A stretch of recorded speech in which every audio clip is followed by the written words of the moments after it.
Black Star Network is here.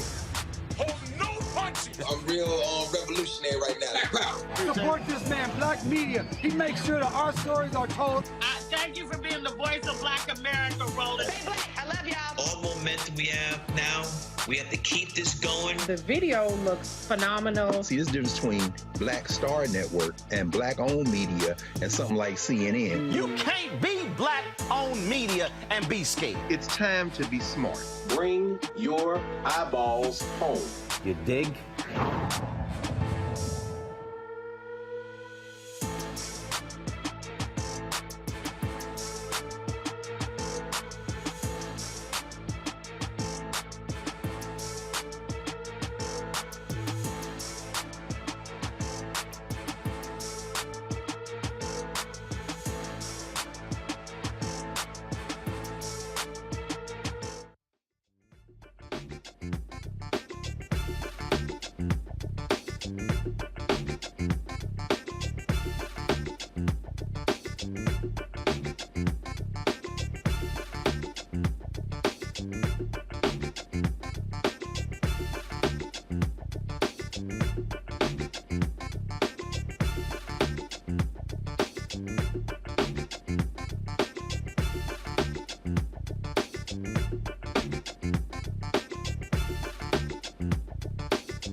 Today is Thursday, March 16th, 2023. Coming up on Roland Martin Unfiltered, streaming live on the Black Star Network. He's the third African-American governor elected since Reconstruction.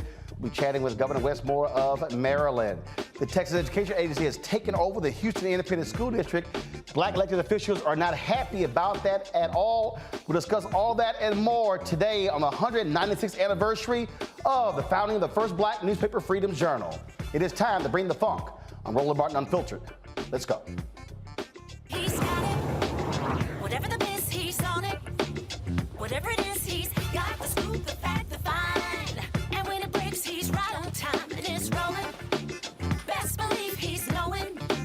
Putting it down from sports to news to politics. With entertainment just for kicks, he's rolling. It's on go, roll, roll, y'all. It's Roland Martin, rolling with Roland now. He's funky, he's fresh, he's real, the best, you know he's Roland Martin now. Come straight to me.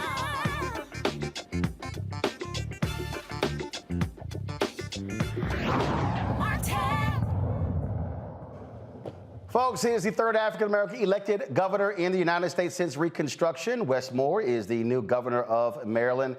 And of course, he also is a proud man of Alpha Phi Alpha. Glad to have you on the show. Frat, how you doing? It's good to see you, Frat. How you doing? I'm doing great. You have had quite a time thus far since your inauguration. Folks there in the state of Maryland are quite happy, but obviously it's also about getting down to business. What is your focus in your first year? Well, our focus in the first year is what we said the whole focus is the entire administration. This is about creating pathways for work, wages, and wealth. How are we making sure that all families have an opportunity to be able to have employment that pays them a fair wage and that allows them to create generational wealth for them and their families? And I think you've seen from the very first days of our administration That has been the push, whether it has been being able to enhance options for people to be able to enter into the workforce, being able to create a service year option for all high school graduates to have a year of service to the state of Maryland, making sure we're pushing for a $15 minimum wage, and ensuring that people are not working, in some cases working multiple jobs and still living below a poverty line, and then also focusing on things like educational supports, business supports, being able to address the 8-to-1 racial wealth gap. This is about work, wages, and wealth, and that's going to be the push of our administration. One of the things that I have often talked about also is that the need to expand contracts, African Americans being able to be a part of the economic advancement in this country, and all too often we have not seen that. Your focus there in Maryland on that particular issue as well. Yes, and I tell you, we're proud of the fact that we're leading on this, where in my first days, I signed an executive order that is requiring all of our agencies, all of our departments to be able to give us a plan as to how they plan on hitting the 29% goal that Maryland has when it comes to MBE participation, but that Maryland has come nowhere near hitting. Far too often in the state of Maryland, we allow ourselves to give away these free waivers, or we allow business to be given out by simply saying, well, we made a good faith effort to find MBE participation and we couldn't find it. Those days have come to an end. And so I actually signed a historic executive order, actually ensuring that all of our departments are actually hitting the target of 29% MBE participation, and ensuring that the entire state of Maryland is going to be one that is going to not just hit those targets, but also exceed from those targets as well. Again, contracts is one thing, but building capacity is another.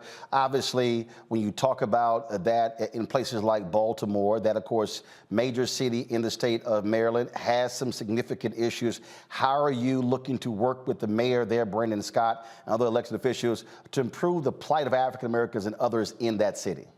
Yes, I mean, well, I think about some of the core reasons why I ran in the first place, and this issue is personal to me because I'm a Baltimorean, and I take this, and I have not just a deep sense of pride in Baltimore. I take personally the idea that you cannot have a thriving state of Maryland if you do not have a healthy city of Baltimore. And so that's why you see we made significant investments within the city of Baltimore, earmarked parts in our budget that focuses exclusively on things like downtown and Harbor Place, and also the infrastructure that we have within the city of Baltimore, but also ensuring that we can focus on things like safety, that people have a right to feel safe in their own communities, in their own homes, and in their own skin, that we have record historic investments in public education, where literally we've made the largest investment in public education of any governor in the history of the state of Maryland, and also focusing on transportation assets, because we've got to be able to move people from where they live to where opportunity lies. And so in order for Maryland to thrive, it means we have to have a city of Baltimore, its largest city, that's going to help lead the charge. So many folks, so many Democrats are scared to death of being tagged as being soft on crime. The previous governor often would have the attorney general try to take over cases from the state attorney there, Marilyn Mosby. We got elections next year as well. And again, it's crime, crime, crime. But what I keep saying to folks is you cannot have a conversation about crime if you don't have a conversation about what actually leads to crime, and that is lack of jobs, lack of opportunities, and education as well. And so how are you going to make that case to folks in the state that don't just simply say, let's throw more money at cops to deal with crime, but let's confront the root condition of crime and poverty? First of all, you're absolutely right. And the thing that we have to do is, and where I tell people, I am data-driven and heart-led. Where I tell people, I wear my heart on my sleeve, and I acknowledge that, but I know this, data matters, and I don't move without data. And the thing that we do know is this: you are never going to incarcerate or militarize your way out of a larger public safety challenge. And so that means, yes, do we have to make sure that we are fixing our parole and probation system and our Department of Corrections, because we have massive vacancies in the state of Maryland when it comes to, we have over 10,000 vacancies in the state of Maryland among state jobs, to include things like parole and probation and Department of Corrections. Absolutely. But the reality, though, is this: if you are not investing in an education system, if you are not creating pipelines for young people to be able to have second chances, if you still have situations where people cannot drink from the water fountains because of lead poisoning, or people do not have transportation assets that can get them from where they live to where opportunity lies, then you will consistently find yourself just cleaning up the debris that comes from broken systems. We can't do this. And being able to make sure that we have a police force that moves with appropriate intensity and absolute integrity and full accountability is important. But this is not about the police exclusively. You've got to deal with the root causes of why we continue watching people feeling less safe in their own neighborhoods and in their own communities. And are you also making that case to other Democrats across the country who are running for re-election next year, including the president? Because again, in my estimation, it's so much, they're so scared to death of the phrase defund the police, when what really people are talking about is how do you reimagine policing? How do you put resources into mental health? How do you deal with cases like that? How do you also get officers to stop beating folks? That's also costing cities millions and millions and millions of dollars that's going to waste because of police brutality. And I think what we have to do, and what we're doing here in Maryland, is we're leading by example. And we're showing folks that, we have been offered a bunch of false choices. And we've been offered a bunch of false choices that simply tells us that it's one way or the other. And so what we've shown here in the state of Maryland is that we can actually support and make sure that local law enforcement are getting the training and the recruiting that they need. It's part of the reason why we put forth $122 million in supporting the training and the mechanisms for local law enforcement. But at the same time, we have to address the fact that Maryland incarcerates more black boys between the ages of 18 and 25 than anywhere else in this country. Number 2 is Mississippi.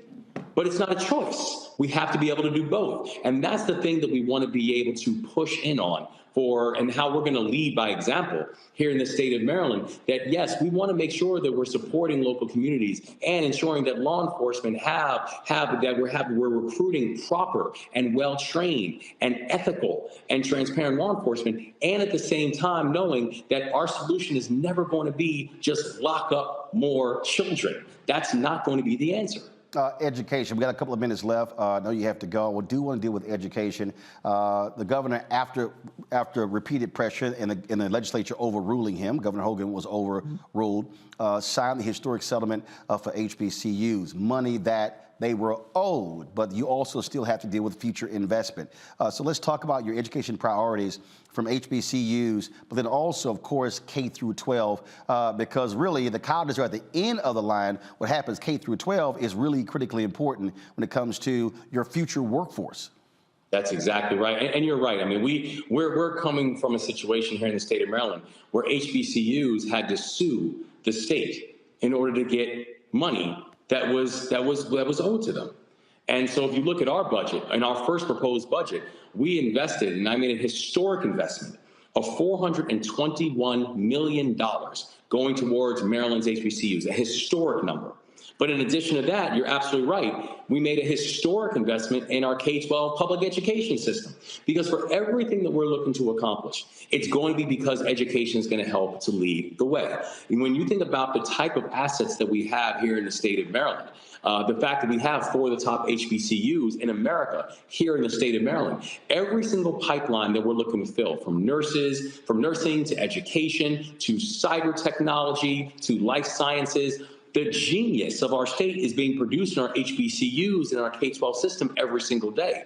But if we're not investing in that, that genius will never show itself. And so that's why you've seen we have made it unparalleled investments in ensuring that our students and our children are on the proper pathway to work, wages, and wealth. Indeed. Well, Governor Moore, glad to have you on the show. Look forward to having you back. And good luck with a very tough job. It's not easy being in the top spot, but I think you were trained appropriately for it. Yes, sir. You know I was. God bless you. I appreciate it, Frat. Take care. Take care. All right, folks, got to go to a break. We'll be back right here, Roland Martin Unfiltered on the Black Star Network. Coming up on the next Black Table, a conversation with Professor Howard W. French on his new book, Born in Blackness, covering 600 years of global African history and helping us understand how the world we know today is a gift from Black people. There could have been no West without Africa and Africa. That's on the next Black Table with me, Greg Carr, only on the Black Star Network. hatred on the streets. A horrific scene, a white nationalist rally that descended into deadly violence. White people are losing their damn minds. As an angry pro-Trump mob storms the U.S. Capitol, we're about to see the rise of what I call white minority resistance. We have seen white folks in this country who simply cannot tolerate black folks voting. I think what we're seeing is the inevitable result of violent denial. This is part of American history. Every time that people of color have made progress, whether real or symbolic, there has been what Carol Anderson at Emory University calls white rage as a backlash. This is the rise of the Proud Boys and the Boogaloo Boys. America, there's going to be more of this. Here's all the Proud Boys, guys. This country is getting increasingly racist in its behaviors and its attitudes because of the fear of white people. The fear that they're taking our jobs, they're taking our resources, they're taking our women. This is white fear.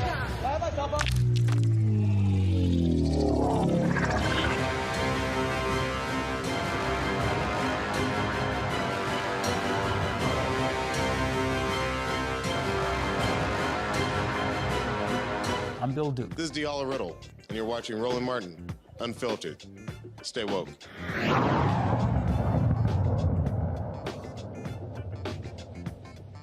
All right, folks, I want to bring my panel right now. Glad to have them here. Reese Colbert, host of the Reese Colbert Show. Crystal Knight, she's a Democratic strategist, and will be joined by Greg Carr, Department of African American Studies at Howard University. Reese, I'll start with you.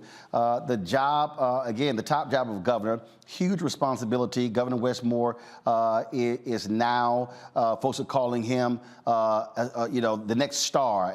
And I always say this all the time. And it's not just about him, it's about anybody.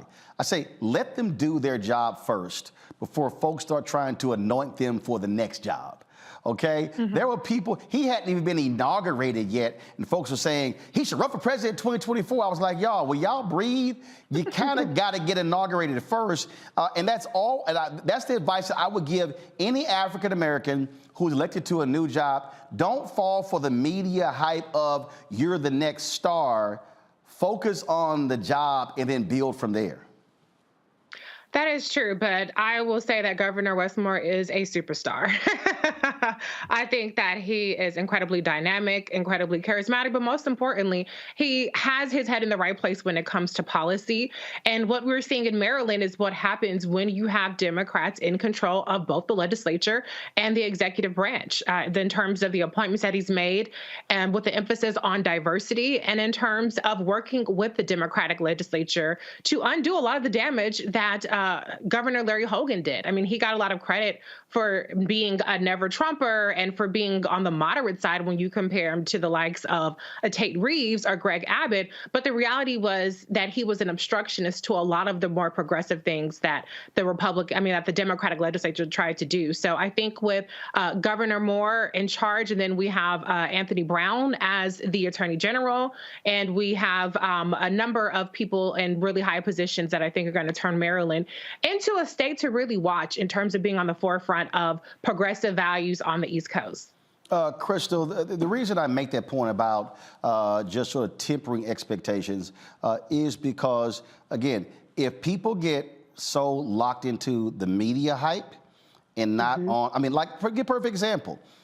Arthur Davis. Oh, my God. All of these people were saying he was going to be the next Obama. Well, what ended up happening? He runs for governor. He loses. He screws over Obama, supports Mitt Romney, bounces back as a Republican, Democrat, and where is he right now?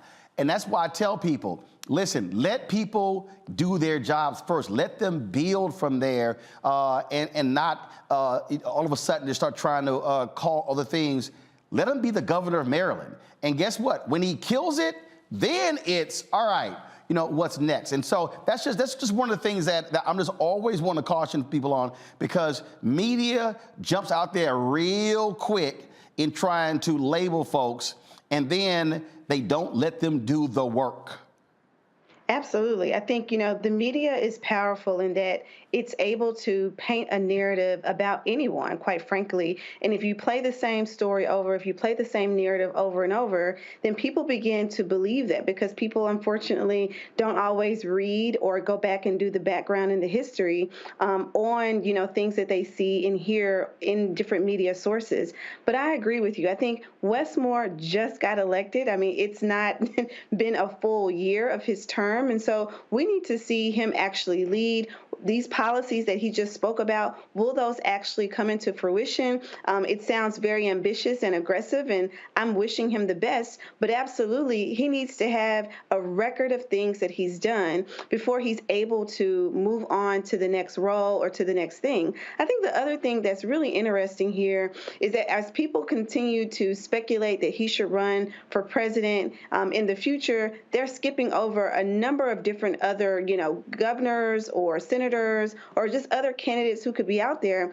But I think the bottom line for me is that the Democratic Party, which is our party, my party, we need to do a better job of building the bench. If we build a really solid bench, we have a good number of people that we can pick from so that any new shiny candidate like Wes Moore who comes about, we're not all grabbing, hoping that he will be the next great hope, hoping that he will be the next person to save this party, when we have the time right now to really cultivate leadership, cultivate new leaders all across this country so that when it's time to pick new leadership, we have people who are credible, who are tested, and who have real results that they can point to as they think about ascending to run for president. One of the things that he's dealing with here, Reese, Democrats control the House and the Senate, now the governor's mansion. But also the top 4 positions in Maryland are African American. You're talking about the governor, you're talking about the attorney general, and of course, leadership in the House and the Senate.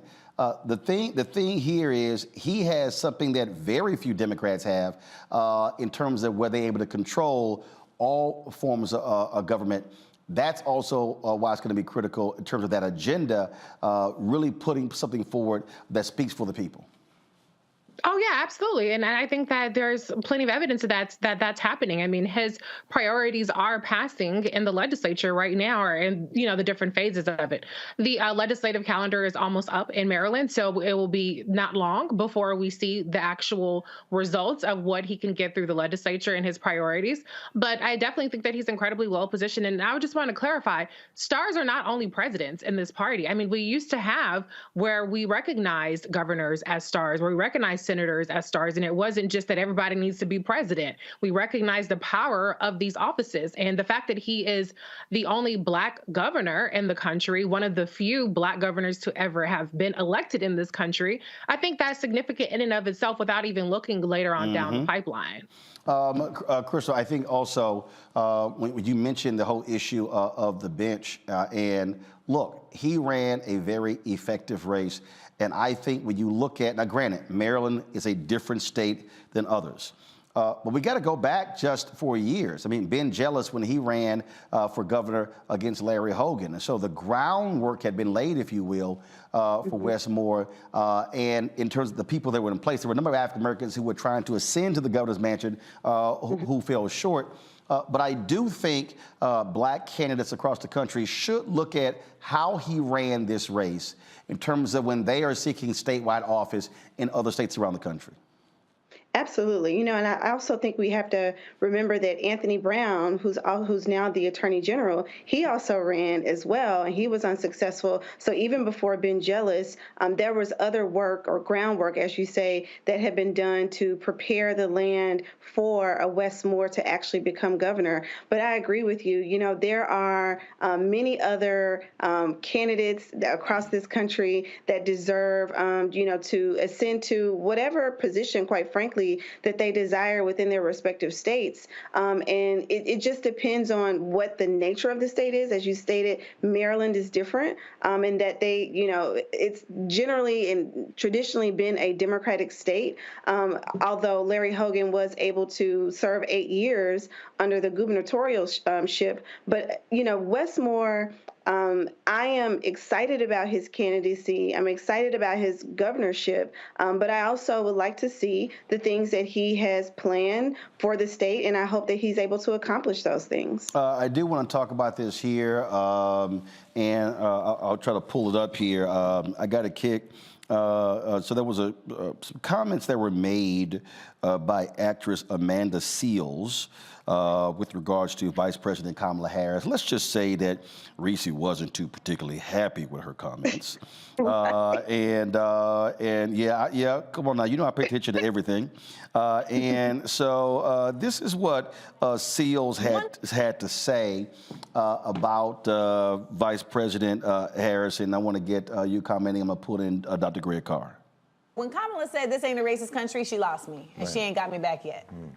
We have a country that was 1,000% built on the foundation of racism that now legislators are trying to pretend didn't happen and are getting that through and doing it on an education level and on a DEI level. You cannot, as the second in line to the highest form of office in this country, you can't get in there in that position and then make such an egregiously false statement. When Kamala said this ain't a racist country, she lost me. So she said an egregiously false statement. I was on the Breakfast Club yesterday, or was it the day before? We taped it on Tuesday. It aired yesterday. And I made this comment to Charlemagne and DJ Envy Reese, where I said there's a difference between offering a critique, offering criticism, and being reckless. And what I meant by reckless is when you don't tell the whole story, when you tell partial story. Well, you put a video out and you were critical of Amanda's comments by saying she didn't tell the whole story. Oh, I thought you were going to play the video. Okay, no, I don't need to play it. You right here. Oh, okay. Yeah, no. Well, and see, that's exactly my problem. I think what happens is we live in a headline culture. We live in a meme culture where one sentence get plastered on because you can have it in 60 size font and have all kinds of colors on it, and people take that and run with it.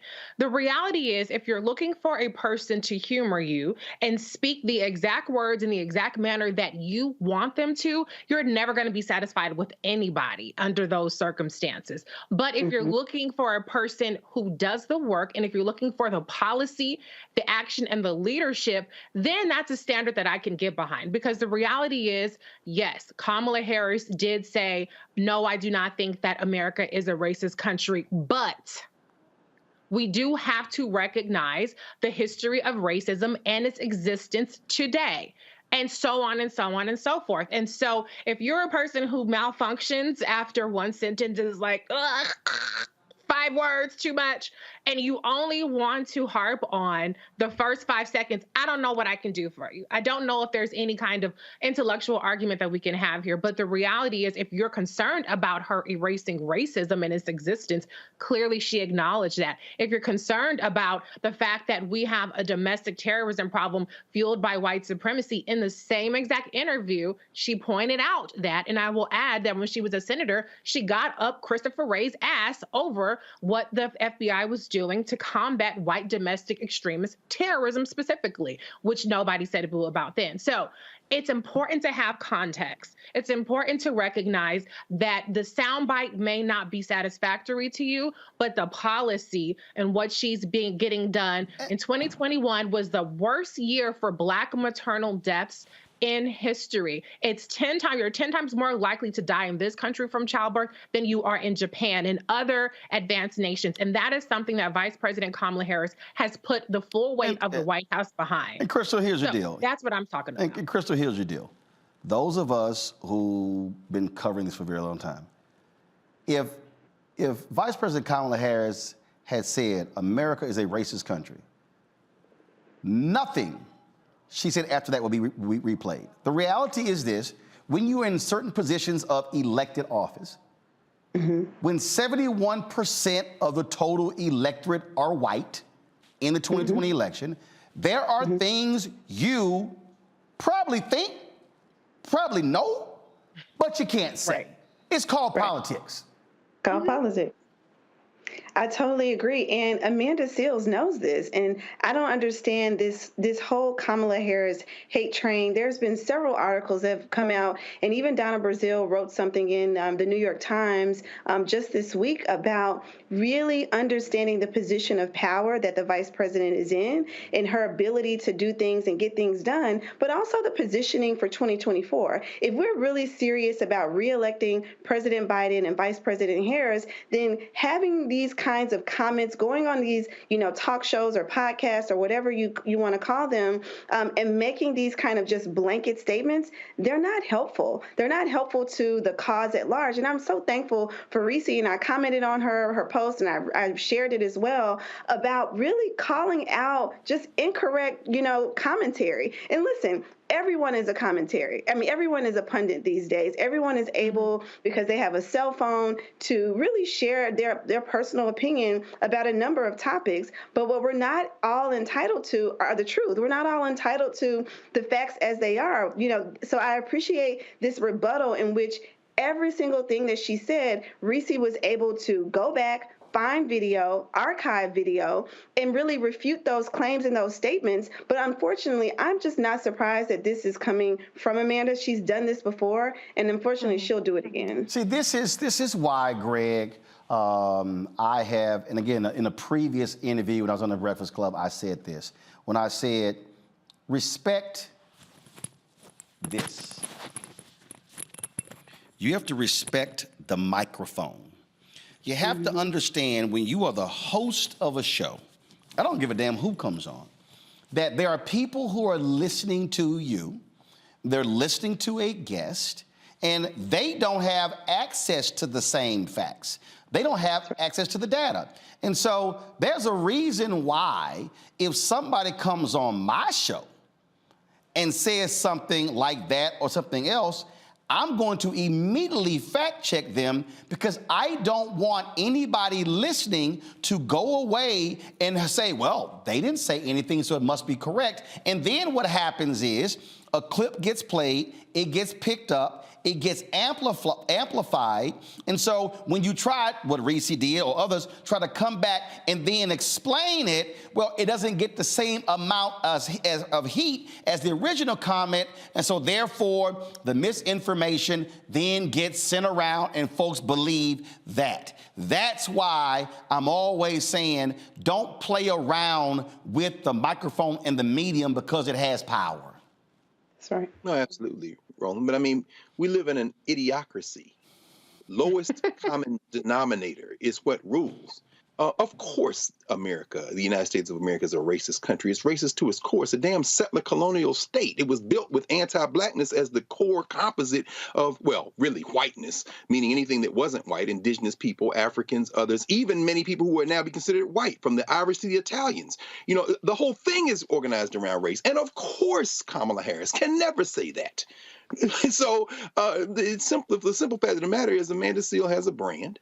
That brand is competing with a brand like Brother Leonard McKelvey, who named himself after someone who actually was over the Holy Roman Empire. Although if you put a gun to the head of every one of his listeners, they would all have their brains blown out if you asked them to explain the provenance of the phrase Charlemagne the God.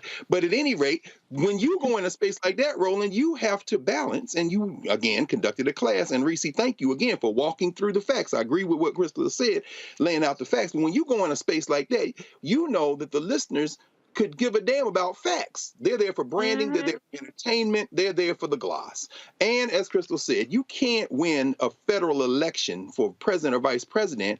The closest you could get to call America a racist country or say we have a spiritual malaise is a Jimmy Carter, perhaps. You see how they then went and reelected Donald Trump the first, also known as Ronald Reagan, because he was trying to talk even a little bit of truth, and he was a white man. The closest you could get to America a racist country is probably Lyndon Baines Johnson, and them days is gone. So at the end of the day, you go into a space with a guy who calls himself Charlemagne the God, and you're trying to teach your audience, you did what you always do. Instead of just plastering the facts and coming with the data, since that doesn't matter in an idiocracy, you gave them 3 simple words to sort into categories, the last of which was very basic, and say that you can't go out there talking reckless. At that point, the people who are there for the entertainment can grasp it, and that's all you can do in a space like that. Because hell, Charlemagne be the damn president before long, because this ain't about facts. This is about visibility and branding.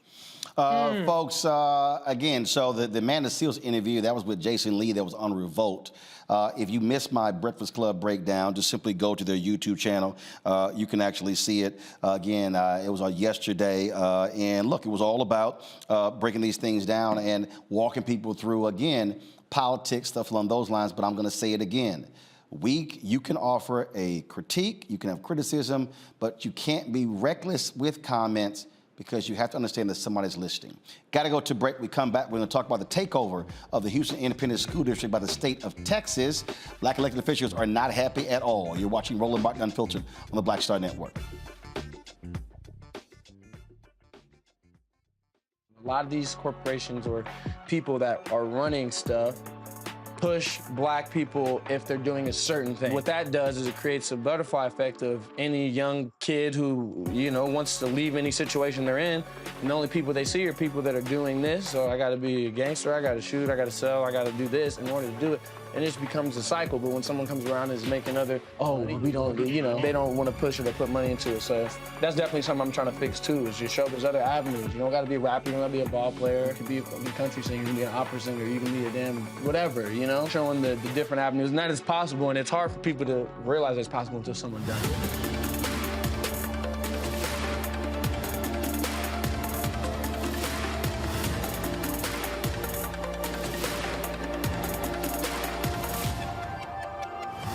On the next, A Balanced Life with me, Dr. Jackie, Re-Entry Anxiety. A lot of us are having trouble transitioning in this post-pandemic society and don't even realize it. We are literally stuck between two worlds, in purgatory. How to get out of purgatory and regain your footing and balance. What emotions they're feeling and being able to label them, because as soon as you label an emotion, it's easier to self-regulate. It's easier to manage that emotion. The next, A Balanced Life on Black Star Network. I'm Deborah Owens, America's Wealth Coach, and my new show, Get Wealthy, focuses on the things that your financial advisor and bank isn't telling you, but you absolutely need to know. So watch Get Wealthy on the Black Star Network.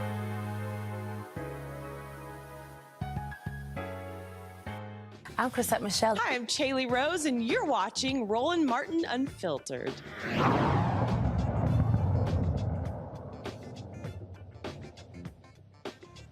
Folks, the Texas Education Agency is now taking over the Houston Independent School District, which means they will be running all of the district's affairs, replacing the school superintendent, putting monitors in place of the Houston Independent School District Board. This has been talked about for a number of years, and the trigger was pulled this week. Black elected officials are not happy about that. Mayor Sylvester Turner and others have spoken out against it. My next guest, Representative Jarvis Johnson, also is one of those folks as well. Glad to have you back on the show. Here's the thing here, Jarvis, that a lot of people who are not aware. First of all, this thing had been building for quite some time. Many people are saying, oh, this is Governor Greg Abbott taking it over. But a lot of this also went far back as when you had this schism on the board between Latino board members and black board members. When Grenita Latham was a superintendent, frankly, she should have been named superintendent, but the Hispanic board members did not want her in the job. They tried to hire a previous Hispanic superintendent. They had illegal board meetings, and that level of dysfunction really is what invited the TEA into this deal. So for a lot of those same board members lost. So this thing has been very convoluted and has been building over a number of years. Well, that is very true. But while there has been a rift between board members, and while there have been problems with the board, I will say this: that board was duly elected by the people of the state of Texas. And because they of the city of Houston, and because they were duly elected, it is the responsibility of those voters to then vote them out. And I think that is exactly what happened when they realized the mistake that was made. And so changes were made. But since then, before then, the governor didn't have a problem. And since then, the governor didn't have a problem. But now this year, the governor has a problem, and the governor wants to use this opportunity to push his agenda to create vouchers, and to destroy public education in the state of Texas. So what then is next? Because obviously, I mean, you're talking about a district that's majority black and brown. And now we're talking about complete control. Also, this board was talking about a bond election coming up soon as well. But other districts have been taken over. The Wilmer Hutchins School District years ago was taken over, no longer even exists in the Dallas area because of just rampant board dysfunction and academics there as well. The board, TEA taking over a board has never been effective, ever. It has never worked. And currently right now, HISD has a B+ rating, has no financial problems, has no fraud involved. The school that actually triggered this takeover was Phyllis Wheatley High School. Since that time, a bill was actually put in place back in 2021 that gave a 1-year time period by which Wheatley can come out of IR, which is an unacceptable rating. And if they did, then that would stop the takeover. Well, Wheatley did that. They came out, they have a C+ rating and have done everything that they're supposed to do. TEA is proposing to take over HISD at the end of the year, which means there's a whole nother year of grading that will come out. And we obviously anticipate the schools doing well again. So the question has to be, what are you taking over and for what purpose? Because if you're saying that you're here for the protection of the students of HISD, well, the school is doing well. It's a B+ rated school, and when the school district, and when you look at HISD versus all of the other larger school districts, HISD does better than all of the other major larger districts in the state. So the question has to be, what are you trying to do? And the answer is only simple. This is used as a scapegoat, and this is used as a test dummy for vouchers. This is used to make sure that they continue to attack Harris County, continue to attack the city of Houston, which are all democratically led city and ISD as well as county. So this is nothing more than a simple usurp of government, usurp of law by simply saying we're going to do what we want to do. And yesterday, and I will quote Mike Morath, who happens to be your frat brother, I digress, but I will say this. He said the law is different when it comes to Houston. And I asked for an explanation, but there was no explanation given. That's the problem with the state of Texas. They usurp the law. They're creating different laws for different people. And we see this over and over again. And this is going to put the state of Texas in peril. I think this is obviously going to put HISD in peril. And this is going to certainly hurt all of our students and our business community, because who wants to relocate to a city that does not have effectiveness? And let me just say this last thing about HISD. Superintendent House, that has gotten here a little over a year ago, was nominated as Superintendent of the Year, not in Texas, but the entire United States, because of the turnaround that he has put in place for HISD, taking 50 schools from a D rating to a C or above rating. And of those schools, we only have 7 schools that are in unacceptable rating at this time. That's a tremendous turnaround. And so they're on the right track. But the state of Texas wants to come in, TEA wants to come in and totally tear it down. And then they're going to point the finger and say, see, I told you Democrats don't know what they're doing. And now they're coming back to us and saying, well, who do you want to nominate to be on for board of managers? And again, these board of managers don't have to have any experience, don't have to have any knowledge, don't have to be involved or engaged, just simply be donors or political operatives for the Republican Party. So in terms of, okay, so they're going to then take it over. Then what is now then going to be the response of Black elected folks there in Houston? What is going to be the response of parents? How are people going to be engaged? Because again, if they're doing it, then there has to be a counter response to it. The counter response that I have said to all of my constituents, that I have said to the Texas Legislative Black Caucus, that we have to ask we have to have meetings with our parents, with our students, with our business community to all stand tall. Because at the end of the day, without a plan, because there is no plan, there's been no mention of what will be done in the event that this takeover happens. There is not one plan that says this is what we're going to do.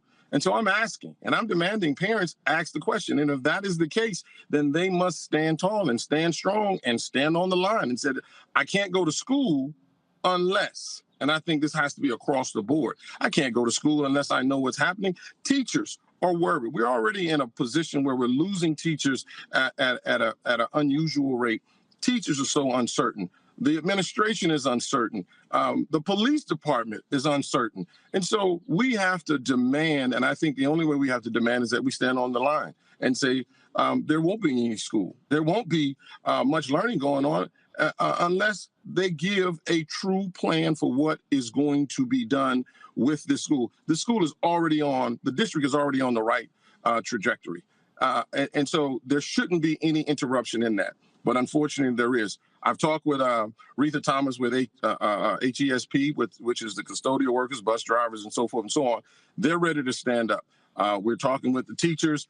Teachers really want to stand up, but unfortunately, the state of Texas law prohibits them from boycotting or standing up the way they want to. But that doesn't stop them from wanting to do what I think is necessary to protect their jobs. And I've met with a lot of parents, and they're also saying the same thing, that it is time that they do something about this, because they can't just sit by and watch as their children are doing better and watch the school district fall apart. So I think you're going to see a mass exodus versus people wanting to stand and for the uncertainty of what's going to happen to HISD. All right, but I think that's by design. That's also by design, that they want this mass exodus, because right now the governor is talking nothing but about vouchers. He's talking nothing about, we want to make sure that children have an opportunity of going to schools, good schools. Well, the voucher is only $6,000, potentially $7,000. So there's no private schools in Houston that's $7,000. So where's the parent going to find the additional $10,000 to $20,000 to meet that gap? They won't find it unless they're already affluent enough to go to private schools. Right. So this is nothing more than a money grab for the affluent. All right. Representative Johnson, I appreciate it. Thanks a lot. Thank you, brother. This point right here, Crystal, is what I've been sounding the alarm on this show, not just with this, but also Moms for Liberty, winning school board seats all across the South, taking over those school boards, firing superintendents. When we are asleep at the wheel in school board races, we don't understand the power of who controls curriculum, who's controlling hiring, who's controlling these bond elections. People love spending so much time on the presidential or U.S. Senate race, but that school board is just as important.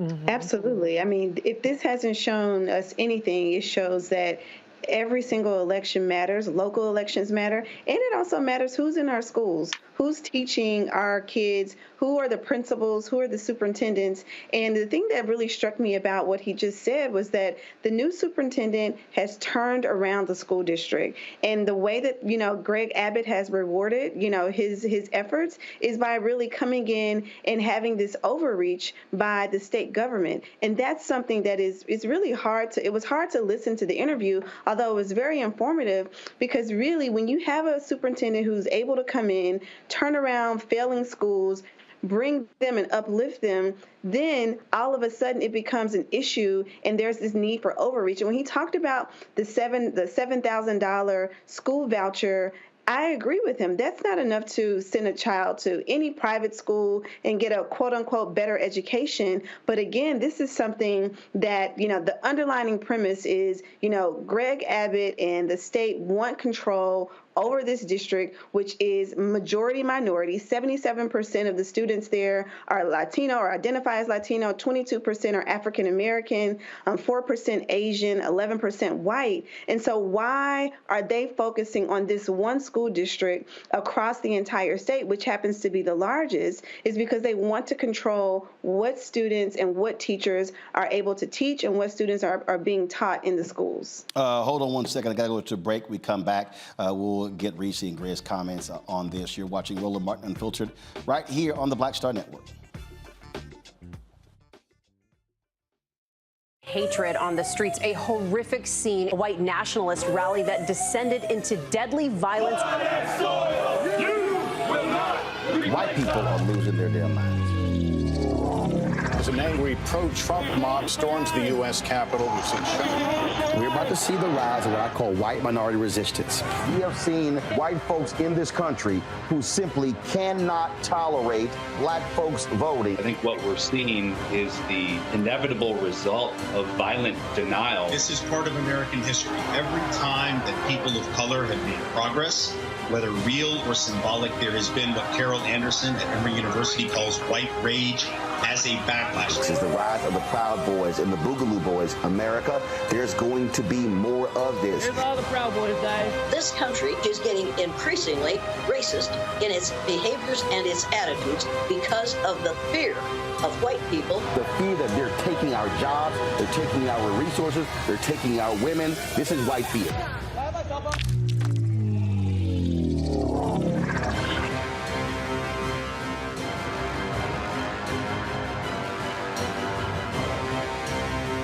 Coming up on the next Black Table, a conversation with Professor Howard W. French on his new book, Born in Blackness, covering 600 years of global African history and helping us understand how the world we know today is a gift from Black people.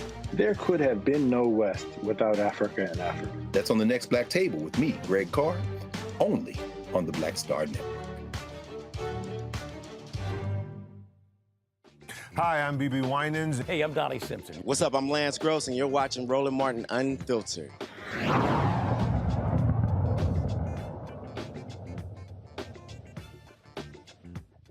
Welcome back to Roland Martin Unfiltered. If you're watching on YouTube, be sure to hit that like button, folks, as you're watching the show.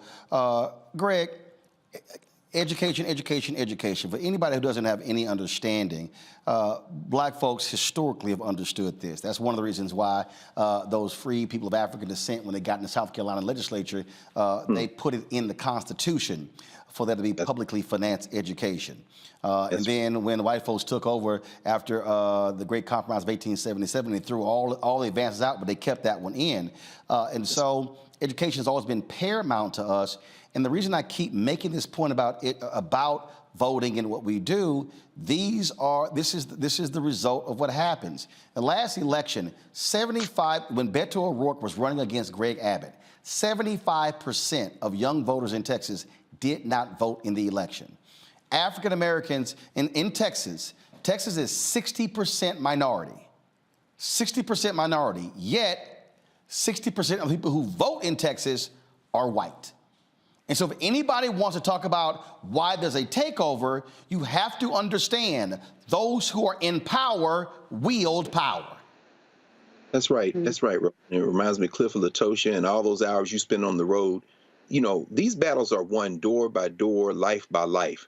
Black and brown people got together and put together in the Texas state legislature the 10% plan that allowed the top 10% of any high school student in the top 10% of their class anywhere in the state of Texas to attend one of the public universities in Texas. And they also did that with poor white legislators. That's because it was in everybody's mutual interest, what Derek Bell calls interest convergence. But what we see here is not just, and Crystal nailed this, of course, this is about a majority non-white school district, overwhelmingly majority white, non-white.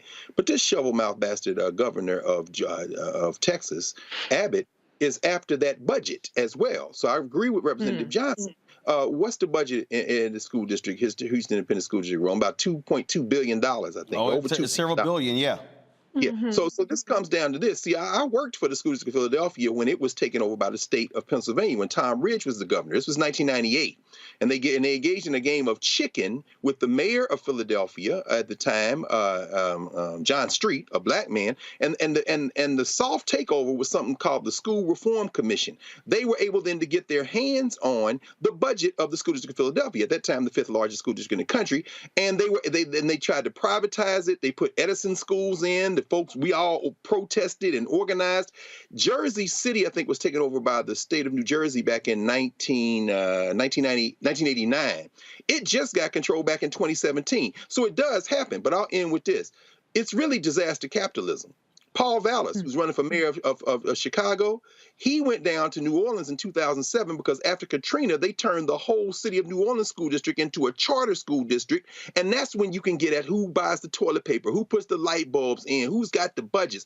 This is a grab for the budget of the school district of Houston. And it is made easier, as Crystal said, because those children are other people's children. But make no mistake about it, these white boys after the money. Crystal? I'm sorry, Reese. I'm sorry, Reese. You know, what I'm also thinking about, too, is connecting the dots between the Republican power grabs around the country. If we look at what's happening with Tate Reeves down in there in Mississippi trying to take over the courts for Jackson, also obstructing federal money going to fix the lead water issue in Jackson. When we look at Brian Kemp in Georgia trying to take the airport away from the city of Atlanta, if we look across the country, what we're seeing is Republicans trying to strip away the power and the Democratic enclaves of these Republican trifecta states. And so this is just a sample of what we have to look forward to as long as the Republicans have power and as long as they understand that as soon as Democrats exercise the capacity they have to vote, that they're going to be out on their ass. They're going to try to see how much they can get away with, how much they can peel away from the Democrats in the state, and then how they can take this nationwide. So I think that people should really be paying attention to how these Republicans are wielding power at the state level, but particularly how they're trying to strip your power away from you at the local level. And again, I'm gonna keep saying this. And again, I don't understand why people are not getting it. When we are not maximizing our voting numbers, we are putting our fate in somebody else's hands. We cannot continue in these elections voting at 38, 40, 42, 45, 48%. I don't have much time left, but Crystal, if, and I keep saying this, I kept saying this on the Breakfast Club, if we are voting at 60, 65, 70, and 75% of our registered voters, we will be sweeping elections statewide. Absolutely. We, every single advocacy group, organization, anyone who just cares about democracy or the Black electorate, for that matter, needs to really impress upon voters why their vote matters. So many people, and I've heard this throughout the 2020 election cycle, and even now, there are so many people in this country who just don't vote. And then when things like this happen, then they're like, oh, shoulda, coulda, woulda, I don't understand, this is what they do. You hear these, the rhetoric, the talking points about why people don't vote, because they don't feel that people who are in elected office have their best interest in mind. But absolutely, in a city or in a county like Harris County, where 77% of the children that go to attend those school districts are minority, really it's over 77%, it's more like 80-something%. There should be that many people voting. And I wish I had the perfect answer on how we increase the amounts of people who vote. But until these kinds of things continue to happen more, I don't know that people will really realize that this is something that is systematically designed. The less you vote, the less power you have. And the more that we see white people voting, the more power that we're really just giving away to them to make these kind of crazy and drastic decisions. And again, before I go, folks, again, quickly go to my iPad. Voting turnout for Black people in North Carolina was up 4% in 2020. It was 68%. Here was the problem, folks. In 2018, Sherry Beasley lost the Chief Supreme Court Justice seat by 400 votes. 400 votes. Now, why does that matter? Democrats could have had a 6-1 majority on the state Supreme Court. She loses, they had a 4-3 majority.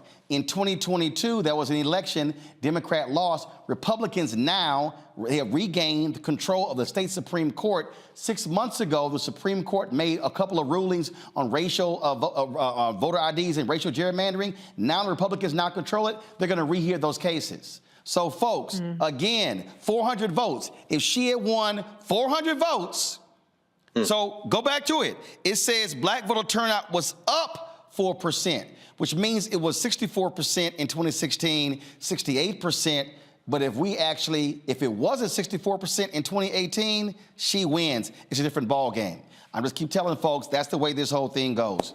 We have a shortened show because I'm actually headed over to the Black Women's Roundtable, their conference there. I'm going to be in conversation with Melanie Campbell in 30 minutes, and so I'm headed over there now. Let me thank Crystal, Reese, and Greg for being on today's show. What's going to happen, folks, we're going to go live from there at 7:30, so we'll be carrying that. So they've been meeting for the last couple of days. We've been streaming it on the Black Star Network. You can see those restreams by going to our app or simply going to our 24-hour streaming channel as well. So again, Crystal, Reese, and Greg, thank you so very much. Y'all be sure to check out Reese's show on Sirius XM on Saturday. I think she's going to have a couple more things to say about Amanda Seals and Vice President Kamala Harris. All right, folks, don't forget to watch the Black Table with Greg Carr as well. All right, folks, thanks a bunch. I'll see y'all in 30 minutes right here on Roland Martin Unfiltered on the Black Star Network. We're all impacted by the culture, whether we know it or not. From politics to music and entertainment, it's a huge part of our lives, and we're going to talk about it every day right here on The Culture with me, Faraji Muhammad, only on the Black Star Network.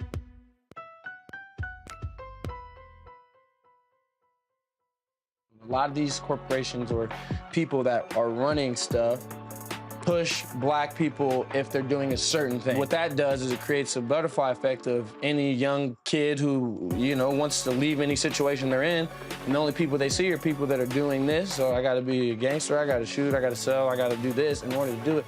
And it just becomes a cycle. But when someone comes around and is making we don't, they don't want to push it or put money into it. So that's definitely something I'm trying to fix too, is just show there's other avenues. You don't gotta be a rapper, you don't gotta be a ball player, you can be a country singer, you can be an opera singer, you can be a damn whatever, showing the different avenues. And that is possible, and it's hard for people to realize it's possible until someone does it.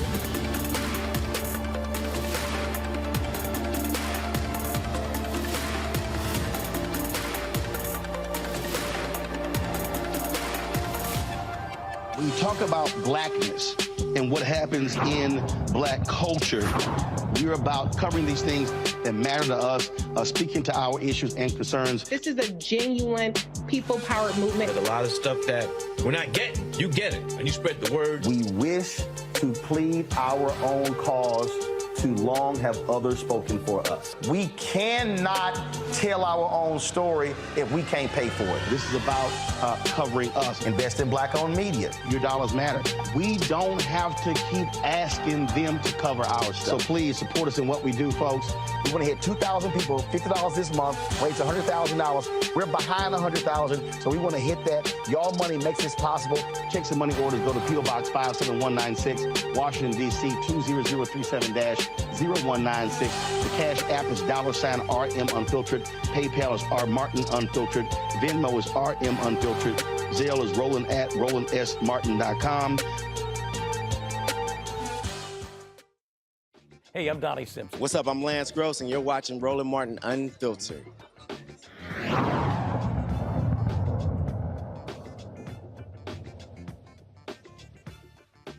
The family of former NFL cornerback Stanley Wilson Jr. believes law enforcement beat him before he died at a California mental hospital. Wilson, a former Detroit Lion, died on February 1st after officials initially reported that he collapsed and fell from a chair.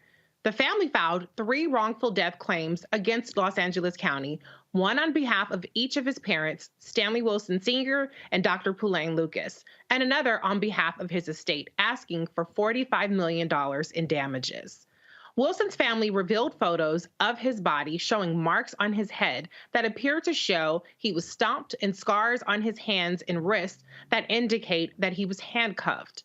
Wilson was admitted to the Twin Towers Correctional Facility in August after he was declared incompetent to stand trial on vandalism charges. Wilson's family believed he may have suffered from CTE. Autopsy results have not been released. I'm going to go back to the panel on this. Dr. Carr is still with us, as well as Crystal Knight. You know what is so crazy about this story is that this kind of stemmed from vandalism charges. And so we had a person who was suffering for some kind of mental health issues in a facility that's not just a regular mental health hospital, but actually like an incarceral mental health facility. And this is the fallout. Dr. Carr, what do you have to say about how this has escalated from the point of vandalism charges to his ultimate death? Well, we know, sisters, that, being black in this country we're born at risk. And this is just another example of violence. And one of the reasons I was a little late today, my students helped me over up at Howard. My friend Jelani Cobb just published an article in the New Yorker on the 50-year anniversary of hip hop. And he talks about the fact that while everybody loves hip hop, black people are out in the streets dying. And he says the simple fact of the matter is that all of our culture speaks to this desire to live just a little bit longer, because we all gonna die. This brother was a professional athlete trying to make a way for his family, trying to, make a better life for himself, and had a career-ending injury and ends up a victim of state violence. Now, whether it's high blood pressure, diabetes, or any number of things that take our lives, infant mortality, any things that take our lives, or in this case, abuse by the state after abuse by the sport you're playing just to get ahead. This is another example of the risks of being black in America and trying to extend your life a little bit longer. And this is sometimes what happens, too often what happens. Yeah, I couldn't agree more. I mean, if you think about it, the mental health facility is where you're supposed to heal, not where you're supposed to actually die. So the circumstances surrounding this, being in handcuffs, being stomped, which is brutality, it's just inexcusable. Crystal, what's your take on this one? Yeah, this story is sad. I mean, it's sad to hear. I hope that, more of the details surrounding his death actually come out. But, I agree with what Dr. Carr said. Black men are not living to see 60. I mean, probably even less than that. Just thinking about all of the Black death that we've seen over the last couple of years. And again, if this is someone who was crying out for help, who needed help, to seek it, get treated, and then die, the circumstances surrounding that are very murky at best. Mm-hmm. And I want answers for it. I think his family deserves to understand exactly what happened. And ultimately, I want people in our hospitals, care facilities, police officers to see Black bodies as worthy, because when they do, they won't take, actions that ultimately will lead to our demise. And that's what I'm guessing. That's what happened, is that people, don't see Black bodies as valuable in this country. And so when something happens that's negative or something that is life-altering happens, instead of helping, people just continue to exacerbate the problem to the point of death. Mm-hmm. You're so right. And we've seen cases, we've covered it on the show, where, for instance, with Tyree Nichols, where he was not administered the proper medical care. We've seen it with other cases where the paramedics show up and they don't do what they're supposed to do. What's very interesting, though, is when we talk about police brutality, when we talk about the criminal justice system, often the mental health hospitals, mental health professionals are put up as an alternative to policing itself, as though that would make us safer. And here's a case where we see that even if you inject any kind of carceral aspect to it, it seems to have the same result. What do you think, Dr. Carr? No, I agree. Absolutely. I mean, the fact that this was a junior, meaning his parents, his father has to, it's just the way that, Crystal, I think the way you laid it out, again, is there. We are not human. And, the fact that you sustained the type of injury that could shorten your life anyway, and then you call out for help. And as you said, Reese, this is supposed to provide, mental health facilities are supposed to provide help, and they do, for human beings. But if you're not a human, then you won't receive anything other than brutality there. So, again, our fundamental problem is the challenge. And this is for men, women, children, all of us as African people. Sandra Bland, after all, in a cell where they say she killed herself, why she should never have been halted in the first place. Our challenge is to navigate this funky place that we're in It cannot be saved in its current form. It's going to have to be remade because it has never seen us as human, and it will never see us as human. We're going to have to win that respect by first respecting ourselves enough. Maybe we need some more Black mental health facilities and some more elected officials to run management over the ones that treat our people like this. Right, right. Well, we have to go to a break in a second, but one thing I just want to say is what's interesting is the CTE aspect. And so an autopsy has not been performed yet. I'm interested to see when that is performed, if that played any kind of role in it. But we have to take a break. We'll be right back with more Roland Martin Unfiltered here on the Black Star Network.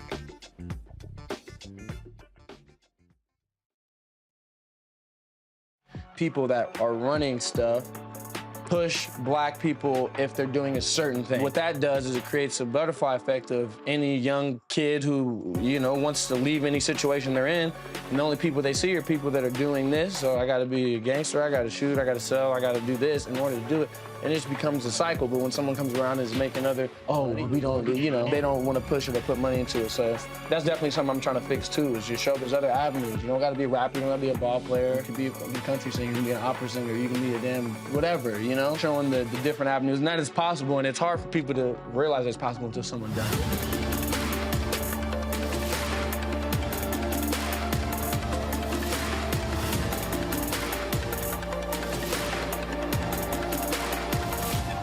When you talk about blackness and what happens in Black culture, we're about covering these things that matter to us, speaking to our issues and concerns. This is a genuine people-powered movement. There's a lot of stuff that we're not getting. You get it, and you spread the word. We wish to plead our own cause.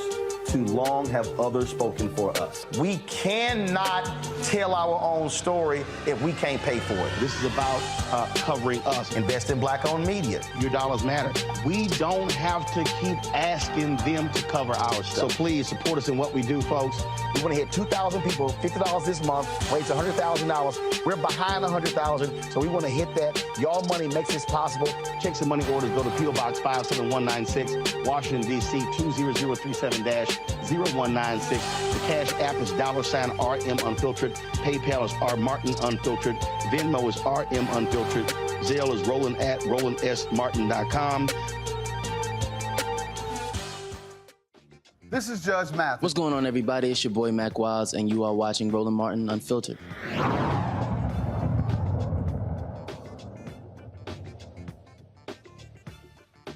A former activist is blasting San Francisco's reparations plan as gaslighting Black Americans.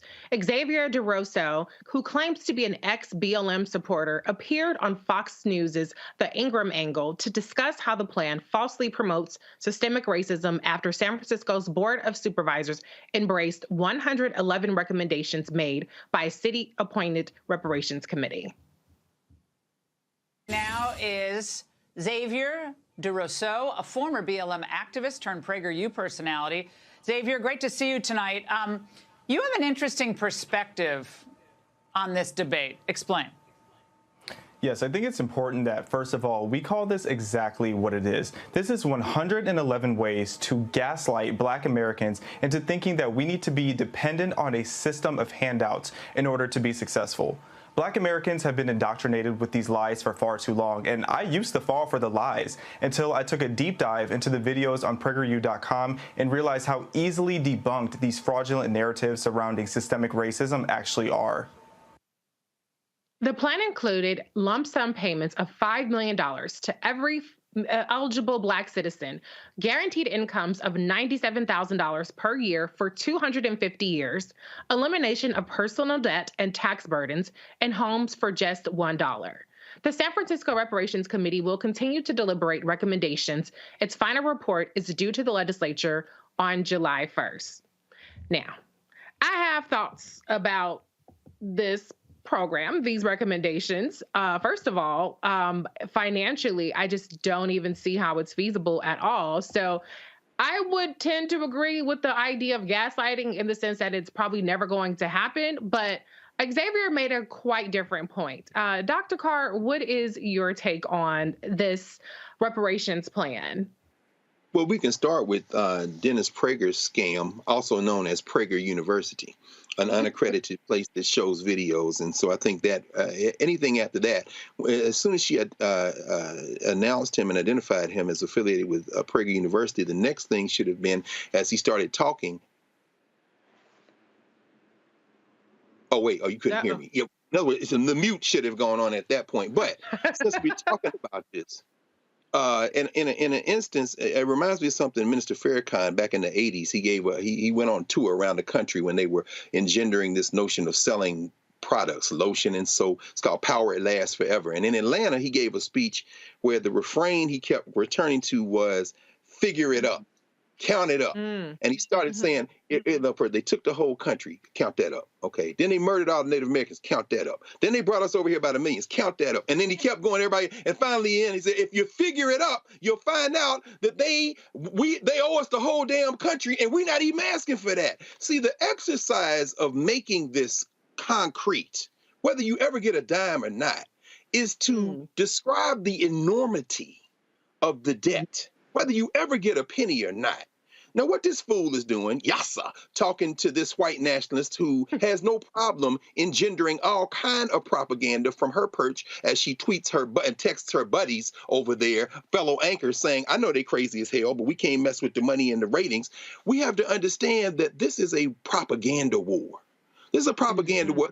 San Francisco ain't got the kind of money to cut that kind of check, but when you think of the enormity of the harm, it can in many ways remind us that not only are we owed, but we are at the foundation of this thing called the United States of America. And of course, when it comes back, they can adjust any of the 111. There are going to be things on there that they probably will pass. Well, genius, of course, and a whole sermon there, Dr. Carr. I think you make such a great point about the at least moral victory of putting such a high number on something that's really invaluable or priceless. But Crystal, what's your take, though, in terms of if you want to move beyond a moral victory into actual payments, into actual tangible results? Do you think that the numbers being put out there is something that puts us closer to that? Or do you think that's something that kind of blows it out the water as anything being feasible? Well, I think that there are challenges with the number that is proposed. My take on, the whole proposal is that we have to start somewhere. I tend to agree with Dr. Carr that, regardless of if it's too big or even too small, getting it through, getting something actually passed, to me is more important. And then you can go back and work on the numbers. I don't think that this will pass, in actuality, but I do think that we need to have the conversation. We need to normalize having city councils or county commissions or, state governments really discuss and talk about reparations across this country. Right now, we've seen it's sparse. It's here and there. It's in California. There have been some in Illinois, maybe another or two in other places. But even at the federal level, we haven't taken up reparations to even study it at the federal level. And so I think that, if we are serious about paying back the debts of our ancestors who have built this country for free, who were brought over here against our will, whatever the first step is, we have to get there. We have to get through whatever this first piece. No one will ever be fully satisfied with the number or the items that are being suggested. But if we continue to tear down even the process of just having the conversation, getting a first read, getting something passed, we will forever be in this revolving cyclical door about something not being enough or something being too much. That's true, Crystal. But to your point, about how necessary it is to have a conversation and to start somewhere, I can't say that I've seen a lot of in-person engagement around this. Now, granted, I'm not in San Francisco. I'm not in California.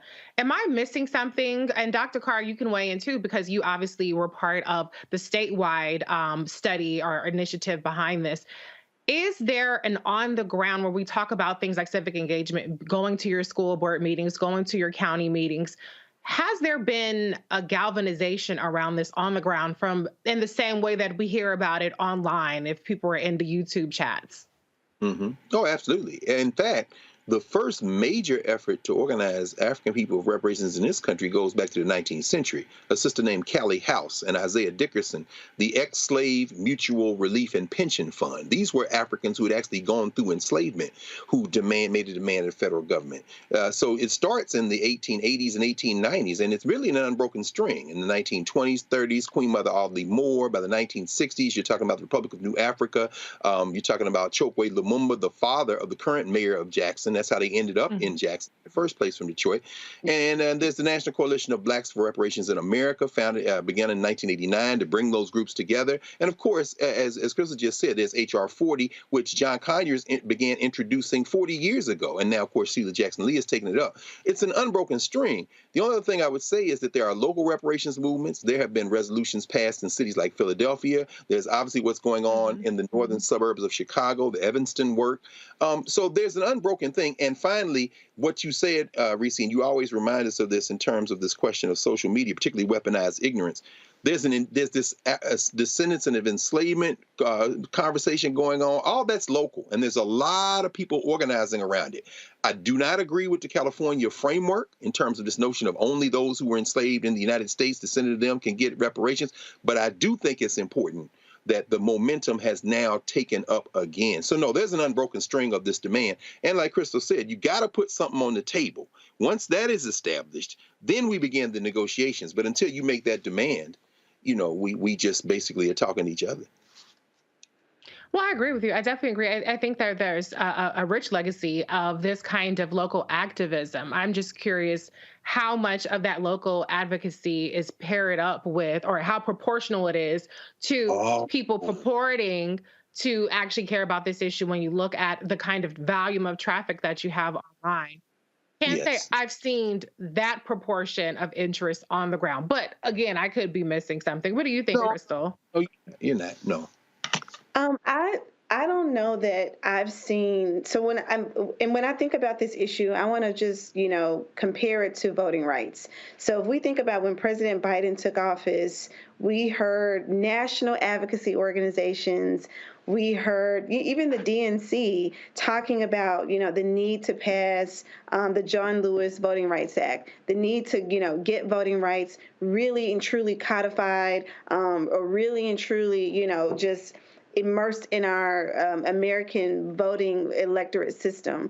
I don't hear this same resounding voice from national groups and even local groups or state-based groups. Now, that's not to say, as Dr. Carr stated, that there aren't people out here talking about it. But I don't think that reparations is a true agenda item every single year by advocacy organizations, big and small. And until it becomes this resounding thing, if we talk about reparations the way we talk about people registering to vote, we could probably get somewhere. We talk about registering to vote every single year. It is critical that you register to vote. It's critical that you use your voice. It's critical that you do all these things. We just had a segment on that with Roland about, Texas. But if we talk about reparations in the same light and with the same weight that we talk about these other civil rights issues, then I think when we hear this narrative, when you talk about, the narrative in the media, it is not talked about enough. So it's not that people don't care about it. It's just not enough people care about it collectively all at the same time. And so that's my perspective about it, is that I think people, yes, everyone, I haven't really heard anyone say, I don't want reparations, but I haven't seen people run a year-round campaign about reparations, in the same manner, and that they run these year-round campaigns about voting rights, voter registration, or any other issue that they really care about. Mm-hmm. Well, I absolutely agree with you. And to be clear, I mean, this Xavier person talked about not wanting reparations because it's a handout. Reparations is not a handout. It's a repayment for the unspeakable horrors that have been inflicted on us. And so to your point, Crystal, yeah, you're right. There has not been the same kind of resounding voice behind that. But look at how much begging we've had to do just to get people at 30% turnout. And this is people who are already registered to vote. We're not even talking people who aren't even registered to vote. And so Where do we go from here? I don't know. But it definitely seems like at least San Francisco is serious about evaluating this. What kind of check gets cut? And I haven't even heard the details around what eligibility looks like. But if you have anybody that came through San Francisco, now might be a good time to get your paperwork together. It might be a good time if you are in San Francisco to register to vote or whatever the criteria, pay your taxes, do your tax return, file for residency, because that's right. Now, but no, Reese, oh, go ahead. I know we're gonna go to break in a second, but I do want to stress the fact that we're having this conversation, when you look back over the full arc of the reparations movement, this really is progress. Reparations has typically been a cause that has been championed by Black nationalists and Pan-Africanists. The fact that we are now having this conversation, Ta-Nehisi Coates' article in the Atlantic years ago, before that, Randall Robinson's 2000 book called The Debt.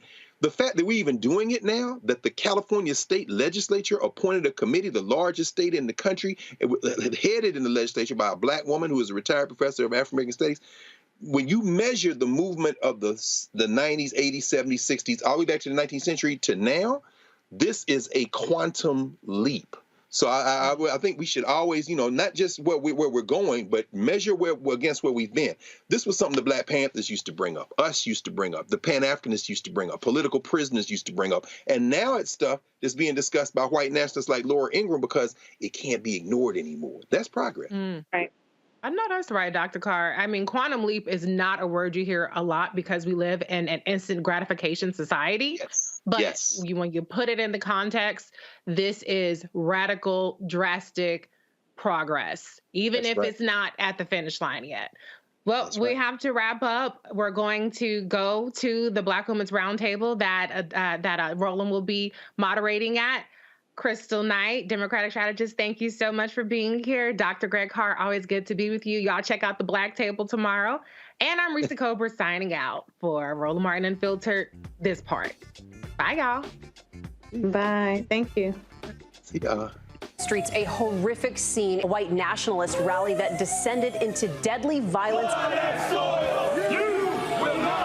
White people are losing their damn minds.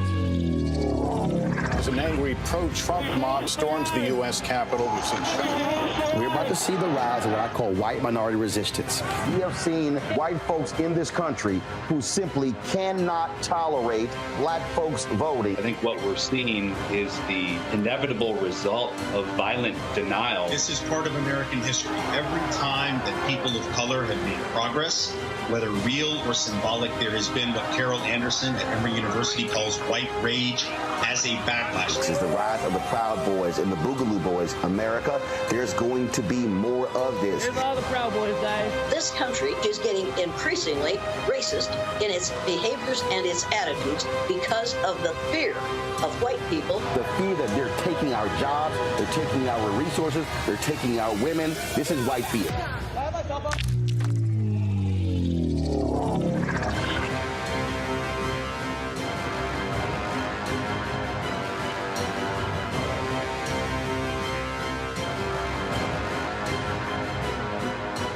A lot of these corporations or people that are running stuff push Black people if they're doing a certain thing. What that does is it creates a butterfly effect of any young kid who, wants to leave any situation they're in, and the only people they see are people that are doing this. So I gotta be a gangster, I gotta shoot, I gotta sell, I gotta do this in order to do it.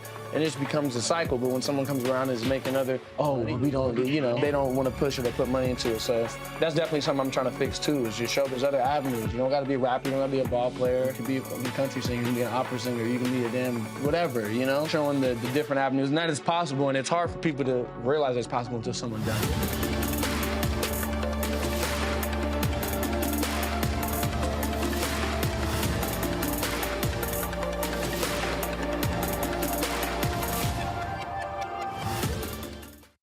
On the next Get Wealthy with me, Deborah Owens, America's Wealth Coach, the studies show that millennials and Gen Xers will be less well off than their parents.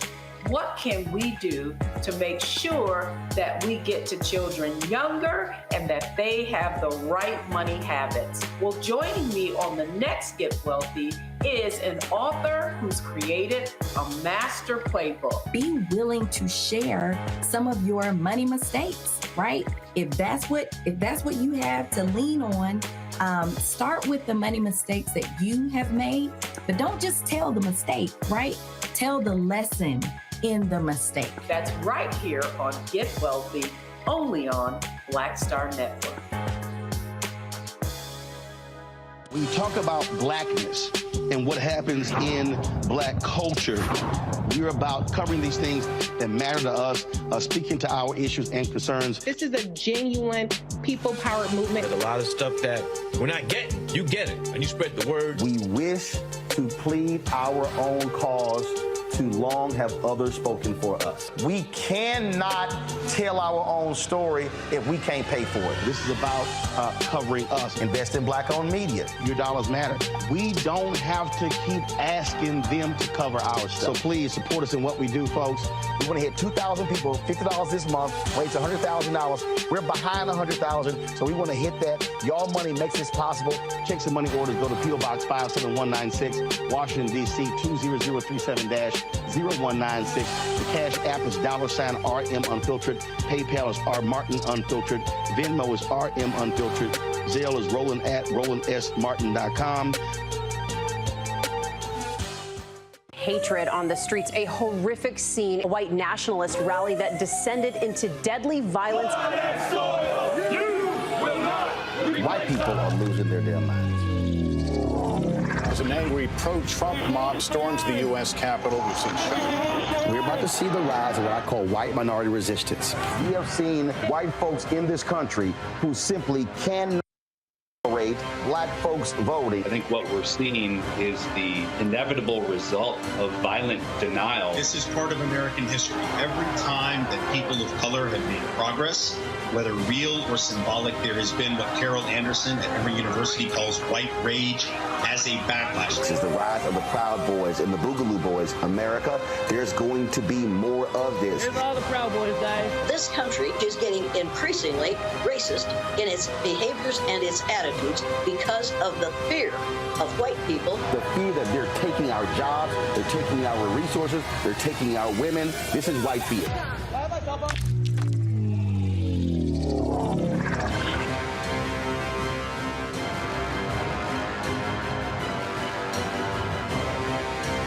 Black Star Network is here.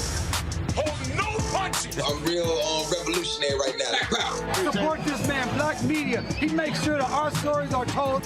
Thank you for being the voice of Black America, Roland. Stay black. I love y'all. All momentum we have now, we have to keep this going. The video looks phenomenal. See, this difference between Black Star Network and black-owned media and something like CNN. You can't be black-owned media and be scared. It's time to be smart. Bring your eyeballs home. You dig? Pull up a chair. Take your seat. The Black Tape with me, Dr. Greg Carr, here on the Black Star Network. Every week, we'll take a deeper dive into the world we're living in. Join the conversation only on the Black Star Network. Hi, I'm Dr. Jackie Hood Martin, and I have a question for you. Ever feel as if your life is teetering and the weight and pressure of the world is consistently on your shoulders? Well, let me tell you, living a balanced life isn't easy. Join me each Tuesday on Black Star Network for A Balanced Life with Dr. Jackie. We're all impacted by the culture, whether we know it or not. From politics to music and entertainment, it's a huge part of our lives, and we're going to talk about it every day right here on The Culture with me, Faraji Muhammad, only on the Black Star Network. Owens, America's Wealth Coach, and my new show, Get Wealthy, focuses on the things that your financial advisor and bank isn't telling you, but you absolutely need to know. So watch Get Wealthy on the Black Star Network.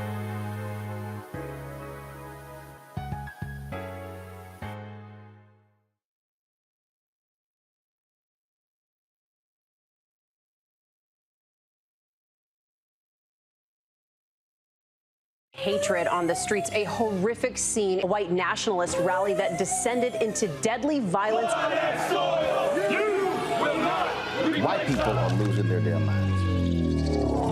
As an angry pro-Trump mob storms the U.S. Capitol, we've seen We're about to see the rise of what I call white minority resistance.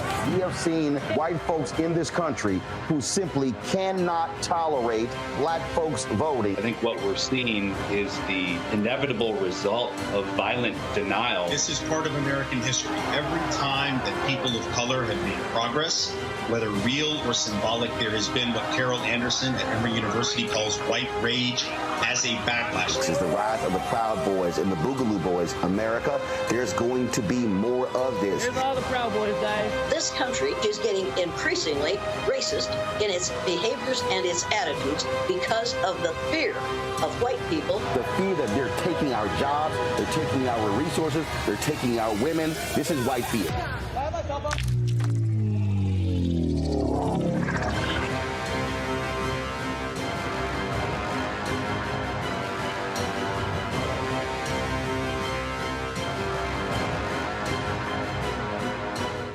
I'm Deion Cole, and you're watching Roland Martin Unfiltered. Stay woke.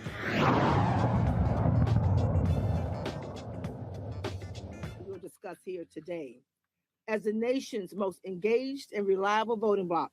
But who is that? Black women. Say, who is that? Black women. We have the power to affect change. Say, we have the power. We have the power. We know that when black women show up to the polls, we not only vote for ourselves, but for our families and communities, as I stated, and this nation. We have saved, see how many times over. And our democracy needs saving once again. So we're here today to walk these halls of Congress, to walk these halls at the U.S. Senate, most specifically today, because we have to make sure that our children are here. We have high schools. Who here from high schools today? Right? I know a bunch from Alabama and other states are here today. And so they're here to learn from us, but also tell their U.S. senator, and some will go to House offices to meet with staffers, but to remind them why we sent them here. And here's a focus for us. Our priority issues are to make sure they pass a fair budget. Say, pass a fair budget. Pass a fair budget. Protect our rights. Protect our rights.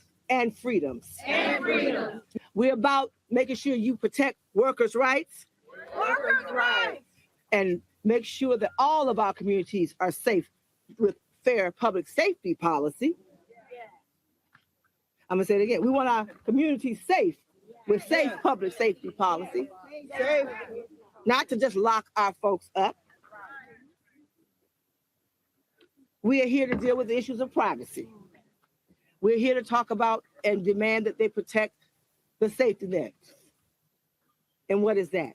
That's Medicare. That's Medicaid. That's Social Security.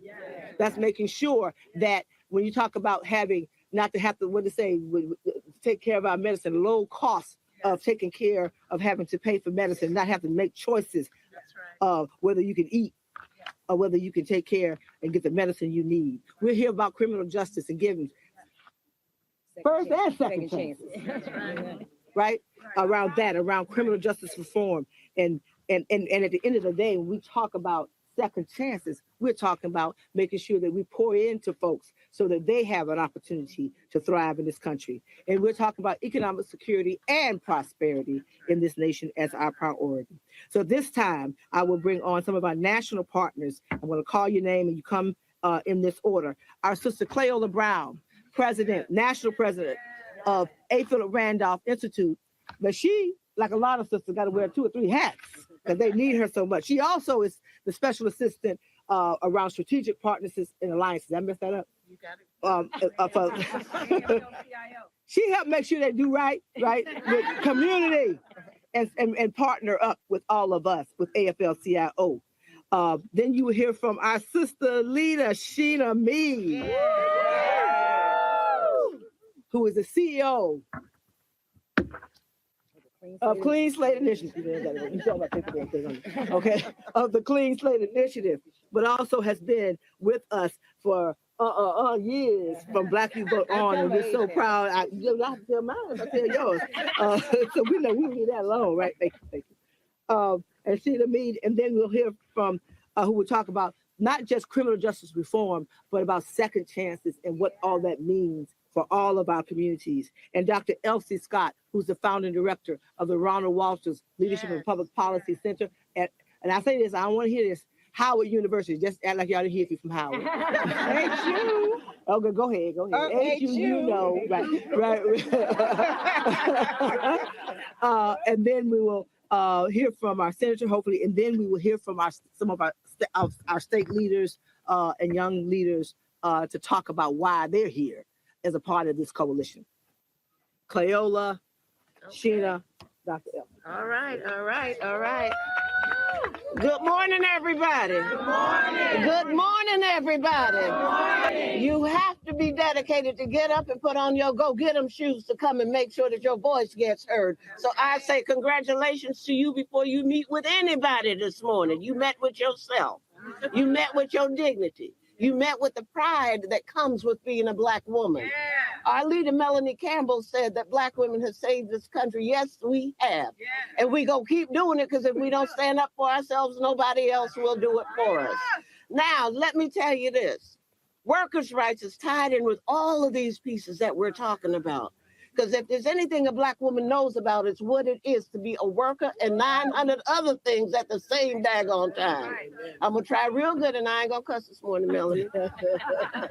But if we take a look at some of the legislation that's being provided, and I say provided because they didn't ask us nothing, right? Right. You have to read 2 times to make sure that you up in there. All right. I am not a PhD, so you're going to hear what comes out of South Carolina. Listen close so that you don't miss it. But workers' rights goes way beyond just the ones that are people who are going into a shop or a plant or whatever. If you get up every day and you go and meet the cause for providing for your family or having the right to make a choice about your life and what you do with your own body, you are a worker in the movement of being protective of yourself and your dignity. Amen. So when we talk to these legislators, let them know that we are not a one-trick pony. Not one issue is going to satisfy anybody. All of the signs that you see that talk about the pride of our family, about the dignity of work, all of those things are a part of who we are as Black women. Don't go in there being proper. Go in there being yourself. It's their job to know the number of the bill. It's their job to know how it ties to particular legislation. But it's your job to let the legislators that represent you know that you are paying attention. And that's why when Melanie say we're coming on point, when we're talking from our heart and our history. Don't let that be anything fancy for you. Just be yourself.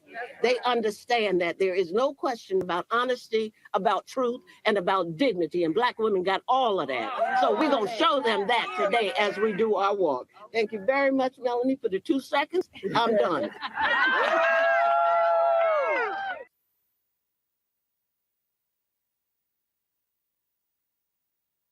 Hatred on the streets, a horrific scene, a white nationalist rally that descended into deadly violence.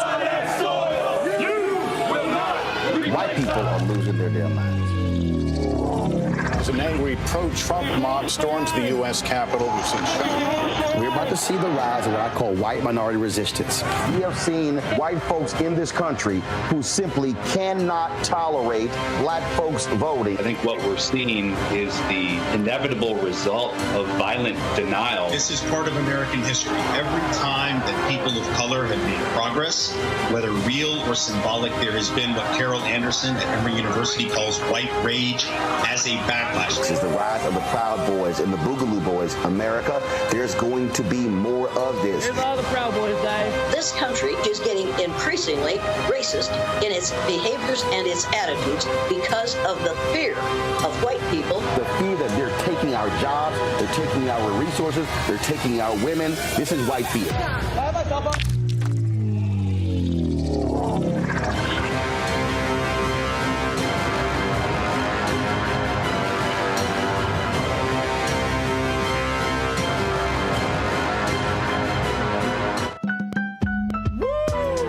impacted by the culture, whether we know it or not. From politics to music and entertainment, it's a huge part of our lives, and we're going to talk about it every day right here on The Culture with me, Faraji Muhammad, only on the Black Star Network.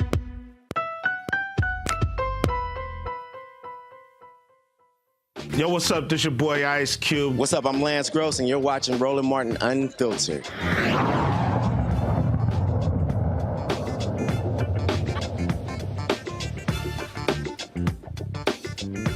Walk through the halls of the Capitol. That who house? Intimidated, know who you are, and realize that you pay taxes to be here. This is your house, and these are your employees. You employ the folks in here. And if you have somebody that ain't acting right, what you do? Fire. Just let them know. My name is Sheena Mead. I'm the CEO of the Clean Slate Initiative. But more important, let me credentialize myself. I'm a Black Youth Vote, Florida Youth Vote alumni.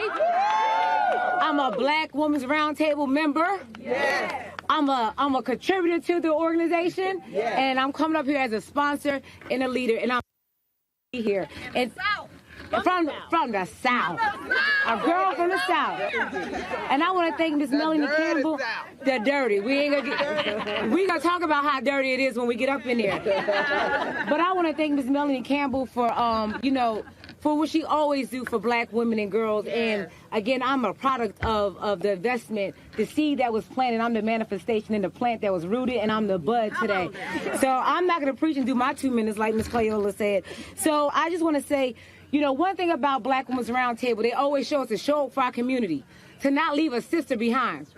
But I want to give y'all some haunting stats that there are 18 million women nationwide who have a conviction or non-conviction on their record. And let me break that down for folks who like it broken down. That means someone's been arrested. How many people have someone in their family or their friends that they know, raise your hand, that know that has a criminal record, that has been impacted or incarcerated? 1 out of 3 Americans, 1 out of 2 children have a parent with a record. And when we say, we're about civic engagement, bringing people to the table, bringing people to the voting booth. But what happens when they shut out? How do we ask people to show up for our community when they can't show up for work because they can't get a job? When they can't show up for their children because they're not allowed to go to the school on a field trip? When they can't get a career because they're excluded from 44,000 occupations and certificates? We need to tell Congress to act today and pass Clean Slate and give a pathway for people to clear their records. Because we can't build back better if we're leaving people behind. Let me let you know, we can't build back better when we're leaving 70 to 100 million people behind.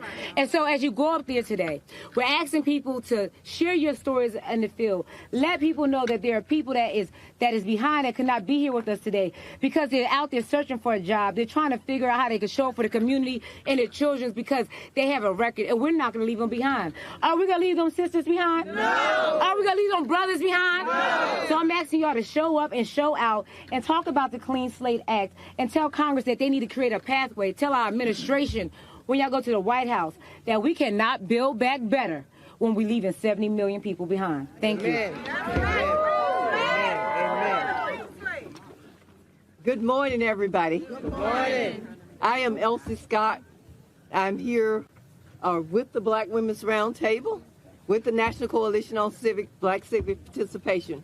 And we are just happy that we have a good turnout of women today, a good turnout of young women today. And when you go to the Senate today, speak with your senators, and if some of you go on the House side and speak with the House staff, we need to emphasize that criminal justice reform is very important in the lives of Black people in this country. We have been brutalized by the criminal justice system.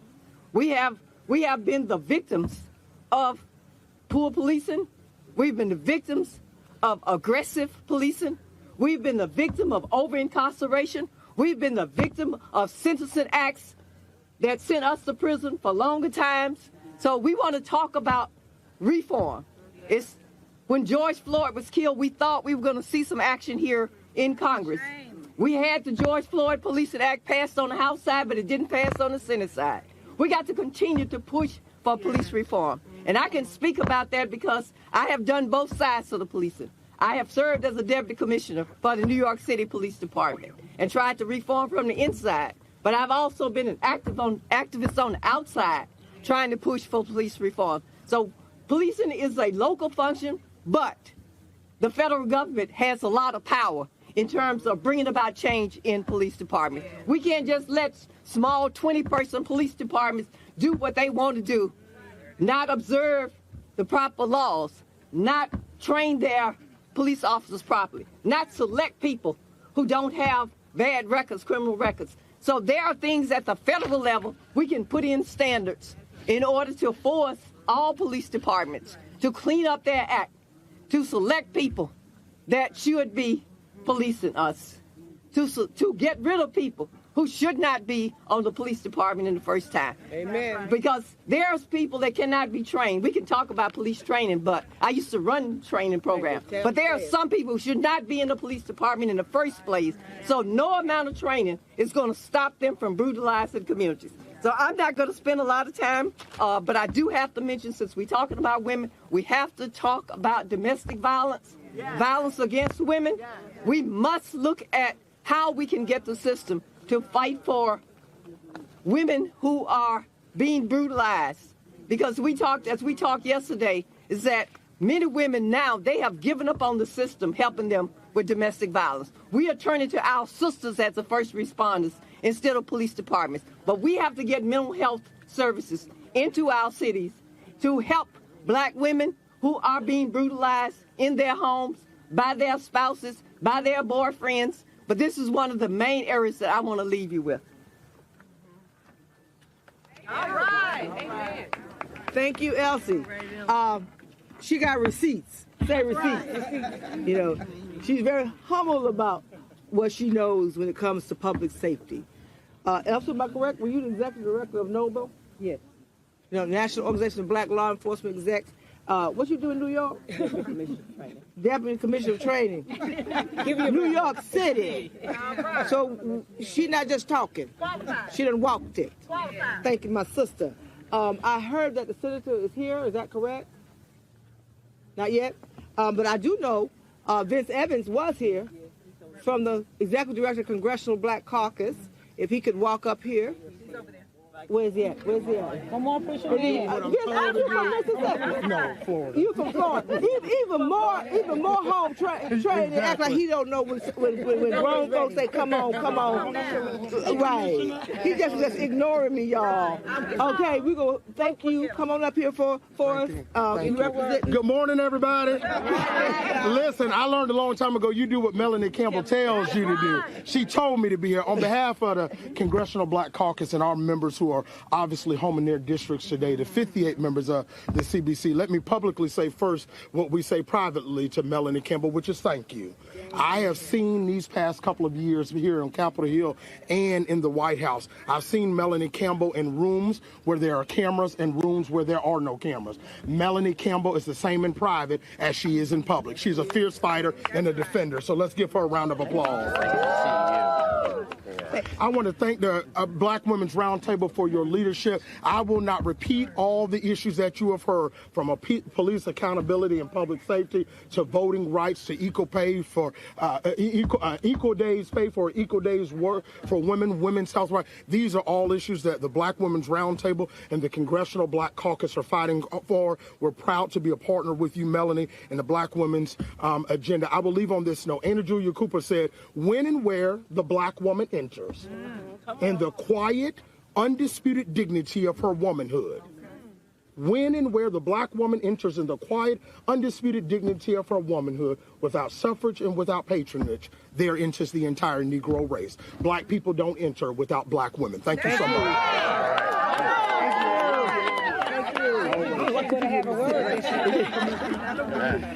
Well, I told you all. Thank you, Vince. We are so delighted and want to first thank Senator Van Hollen from the great state of Maryland, who is hosting us today. Senator, you have Maryland in the house? Where's Robbie Whitty? So Maryland is in the house. Our summit is being hosted at the Gaylord. Yes, We're indeed. spending money in the state of Maryland. Right, Thank you. Senator, so thank you he is our host. So thank our host. I do want to just read, if you don't mind, I do want them to know. Okay, Senator Chris Van Hollen is elected to the United States Senate by the people of Maryland in November 2016. Senator Van Hollen is committed to fighting for fighting every day to ensure that our state and our country live up to their full promise of equal rights, equal justice, and equal opportunity. So repeat after me. I say equal rights, equal justice, and equal opportunity. Technology is wonderful when it works, right? Senator Van Hollen believes that every child, say every child, deserves the opportunity to pursue their dreams and benefit from a quality education. And that everyone willing to work hard should be able to find a good job. And you have to repeat, I'm just going to say this last thing.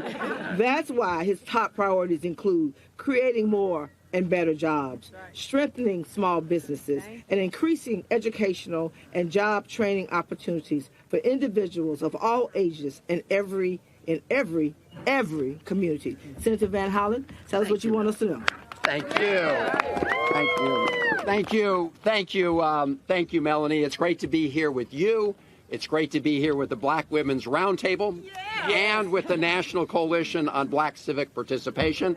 Thank all of you, and it is an honor to team up with the CBC. Thank you all for your leadership and to host this gathering today here in the United States Senate.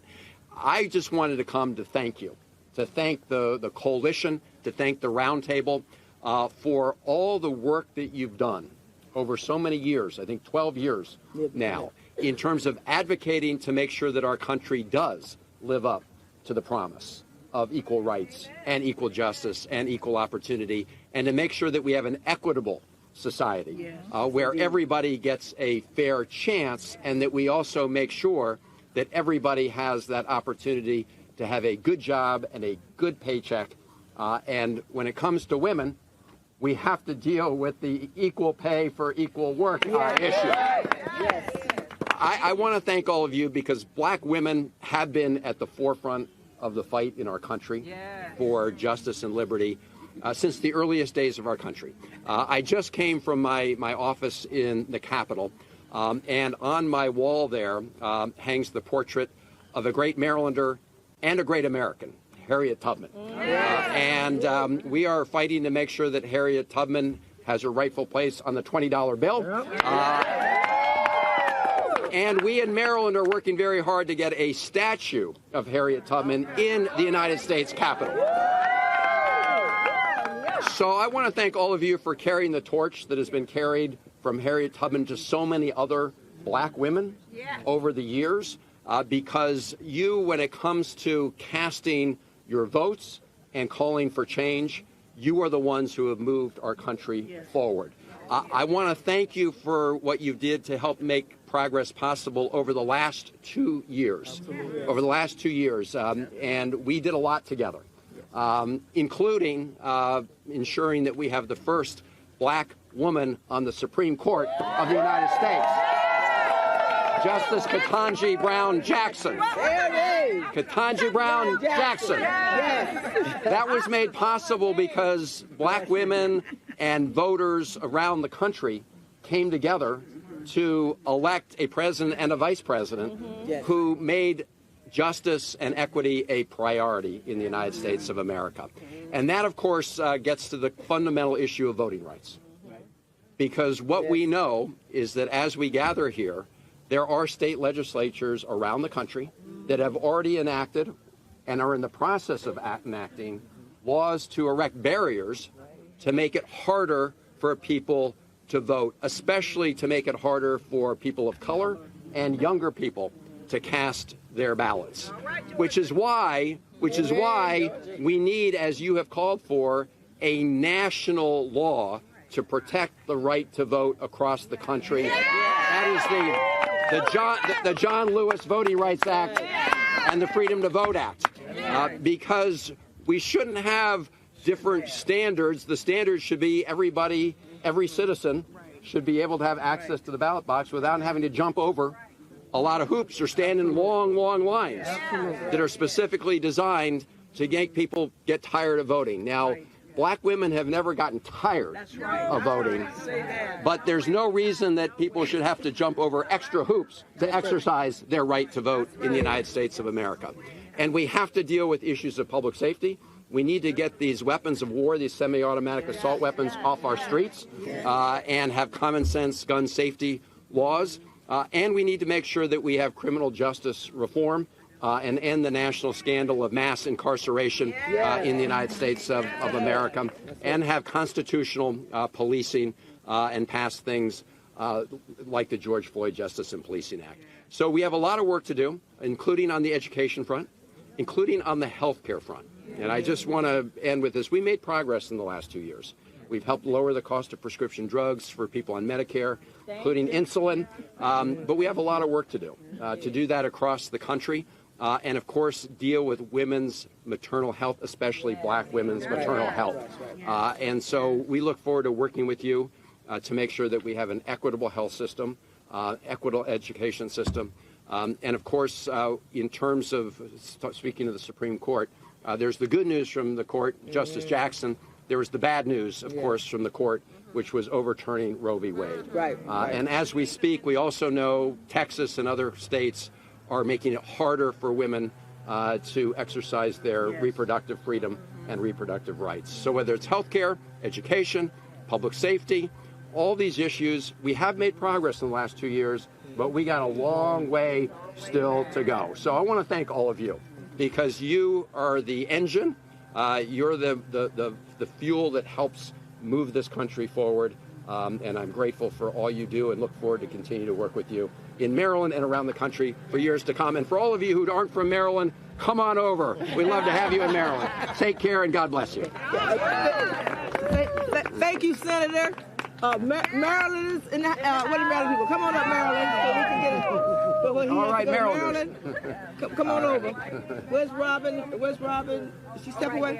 Come on, Robin. In Maryland, we're very proud of our new governor, Governor Wes Moore. Yes,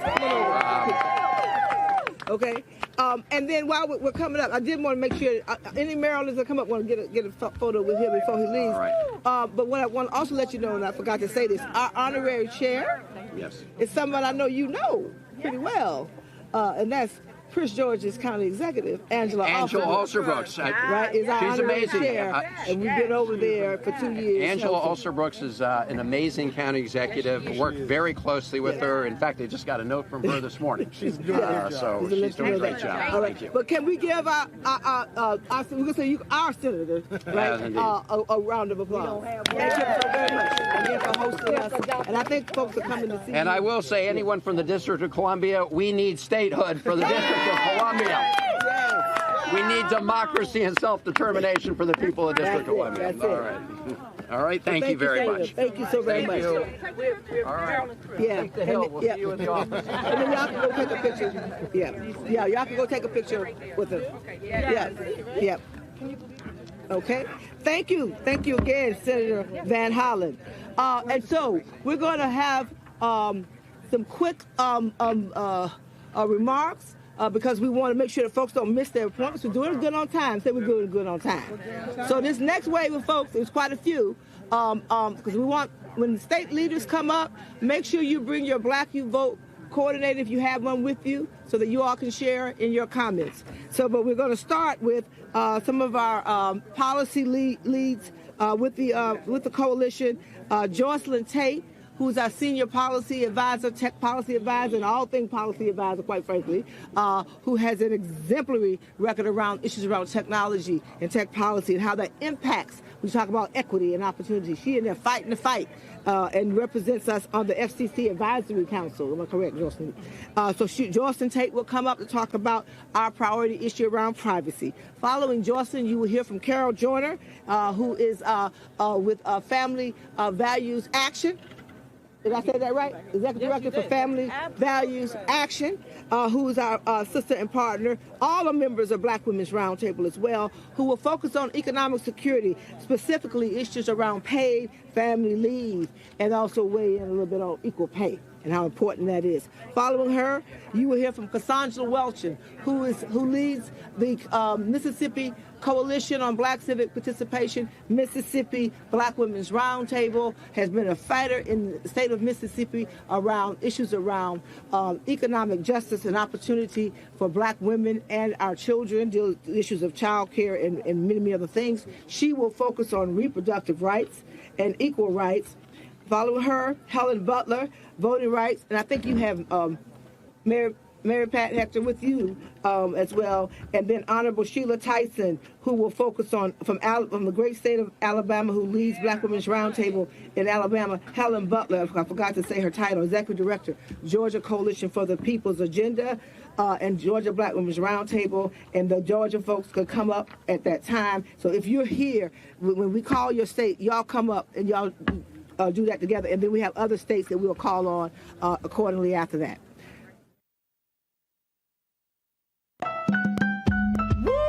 We're all impacted by the culture, whether we know it or not. From politics to music and entertainment, it's a huge part of our lives, and we're going to talk about it every day right here on The Culture with me, Faraji Muhammad, only on the Black Star Network.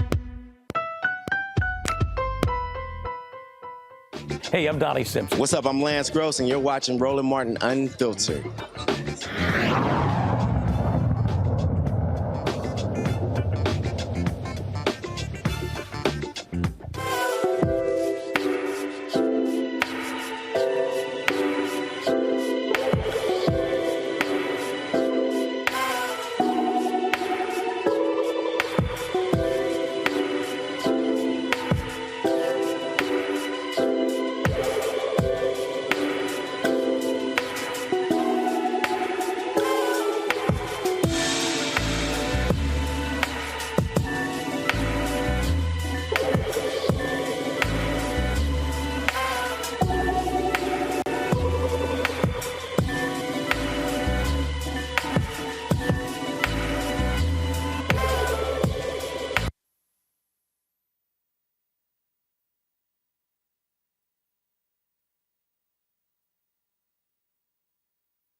When nobody else will show up. I see a brother, if I text him and say, Ro, I need, boom, when, where, I'm there. And we don't take that, Roland, for granted. And so we were on the hill, because Roland like talk about votes, like, what you coming to D.C. for? You don't go nowhere but to be in the ballroom. Were we outside of the ballroom, ladies, today? We went to on the Senate side today to make sure that we weighed in and we took our agenda to these folks, Democrats and Republicans. And so I just want to thank you, and we wanted to make sure that we showed you our love. And Roland, if you haven't made a contribution to his media platform, 100% Black owned, we need to do that. We need to do that. If it ain't but $10, do that. So, Roland, we're not gonna keep, I know you just got up there, I'm sure. And so we're gonna have you come up and get us started. We've got our sister Jocelyn Tate, who's going to interview you, who is our senior policy advisor extraordinaire for tech policy, but also is a bad sister from Memphis, Tennessee, who speaks truth to power when she goes and sits there at the Federal Communication Commission. Am I getting that right, George? FCC, and make sure that she weighs in and folks understand that the issues of privacy is a civil rights issue of the day. And so turn it over to my sister Jocelyn just to have this fireside chat. And after that, we will Roland will provide signed copies of the book, and that's and sponsored by Black Women's Roundtable. Thank you. Jocelyn. Thank you so much, Melanie. And thank you so much, Roland, for coming today to share this book with us today, White Fear, How the Browning of America is Making White Folks Lose Their Mind, lose their doggone mind. So we just want to start first. I want to start talking. In the book, you said that by 2043, no ethnic group will be the majority in America. Now let's unpack that and see why that's making white people lose their doggone minds. Well, you might remember probably 30 years ago when the story first came out saying America will be a nation majority of people of color. Then it was really like 2060. And people kind of like, oh, man, that's so far away, we'll be dead. Then it started dropping from 60 to 57, 55, 53. Then it went all the way down to 43. And by 2039, the majority of the working class in the country will be people of color. So 47% of whites would be, the population would be 47% white. Then you have Latino, African Americans, Asian, Native American comprising 53%. Now, even inside of that, you have to then begin and look at, well, even what's happening within Latino/Hispanic, because you have a number of people who identify as white Hispanic, who identifies more as white than Hispanic. So you have that dynamic as well. But really what it caused a lot of people to start freaking out. But really what did it for me was in 2009, around the inauguration, a study was released, and the question was asked, are you optimistic about the future of America for your children? Every group, Black, Latino, Asian, every group majority said yes, except white America. Now, normally when you look at these stories, how media typically works, they're just sort of, they look at the story, don't ask that next question and the next question. And that caught my attention. And I began to look into it further. And then you begin to see, again, how folks start reacting. So I remember I was at CNN, and when I was there, John Avalon and I were off air, and we were about to go on. And I said, John, we are living in the beginning stages of white minority resistance. And he was like, what are you talking about? I said, white folks are about, this thing is about to get real. Even the majority who are about to see the tension because they cannot handle this demographic shift. And then I think it was on the Time or Newsweek did a story that showed that the average death rate in about 10 states was higher than the average white birth rate. So that meant there were more white folks who were dying than they were being born. So then when you start looking at how aggressive folks got over the issue of immigration, then you start talking about great replacement theory, then you begin to see all of these attacks on DEI and multiculturalism and critical race theory, anything dealing with Black folks and others advancing, you see what's happening. The reason I chose that picture for the cover, which is from January 6th, so the picture is of a white man with his arms outstretched in front of the Capitol, where for me, that picture says, all of this is ours. Because you got to remember, when Donald Trump was complaining about losing, he kept mentioning 4 cities. Exactly. Atlanta, Philadelphia, Detroit, Milwaukee. Mm-hmm. Those are Black cities. Mm-hmm. So the anger was at Black folks. They were pissed off at losing Georgia because Black folks turned out in massive numbers. So when you start breaking all of these, and it's very interesting. I've had Black hosts of mainstream shows call me and say, I would love to have you on my show, but my white producers don't like your book title. Mm-hmm. And I said, well, you know, I talked about those very people in the book. So the reason mainstream media, white media, can't deal with white fear is because they're white. They don't want to confront the exact same situation. And so you have white executives, you got largely white producers who are controlling the information flow. which is why, matter of fact, just a side note, today is the 196th anniversary of the founding of the nation's first black newspaper, Freedom's Journal, March 16th, 1827.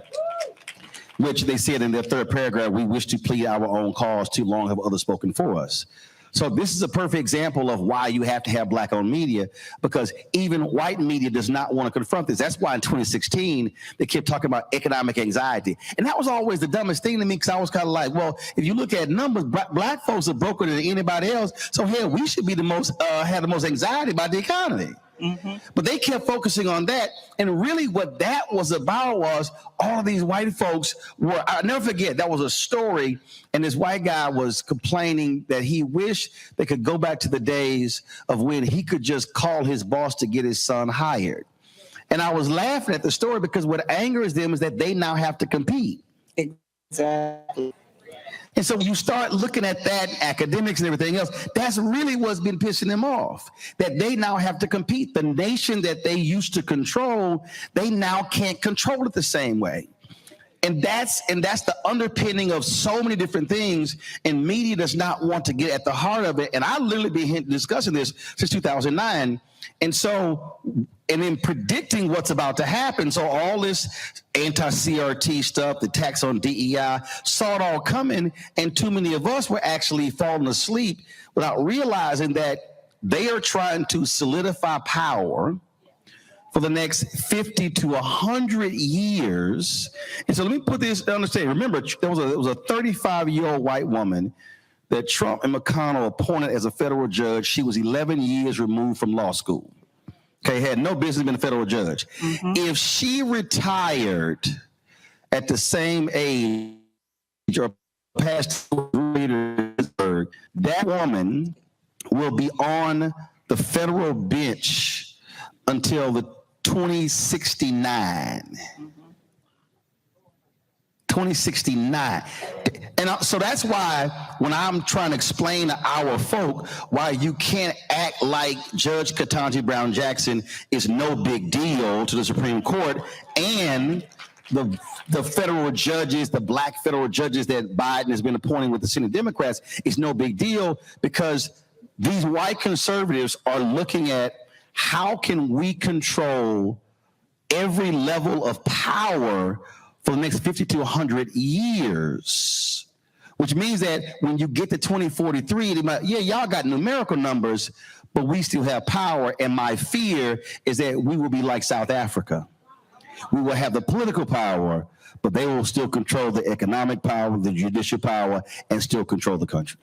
And so you unpack that a little bit about the judiciary, because talk about how Mitch McConnell was holding up, you said in the book. Oh, absolutely. Holding up everything so he could get 100. Gorsuch, Neil Gorsuch.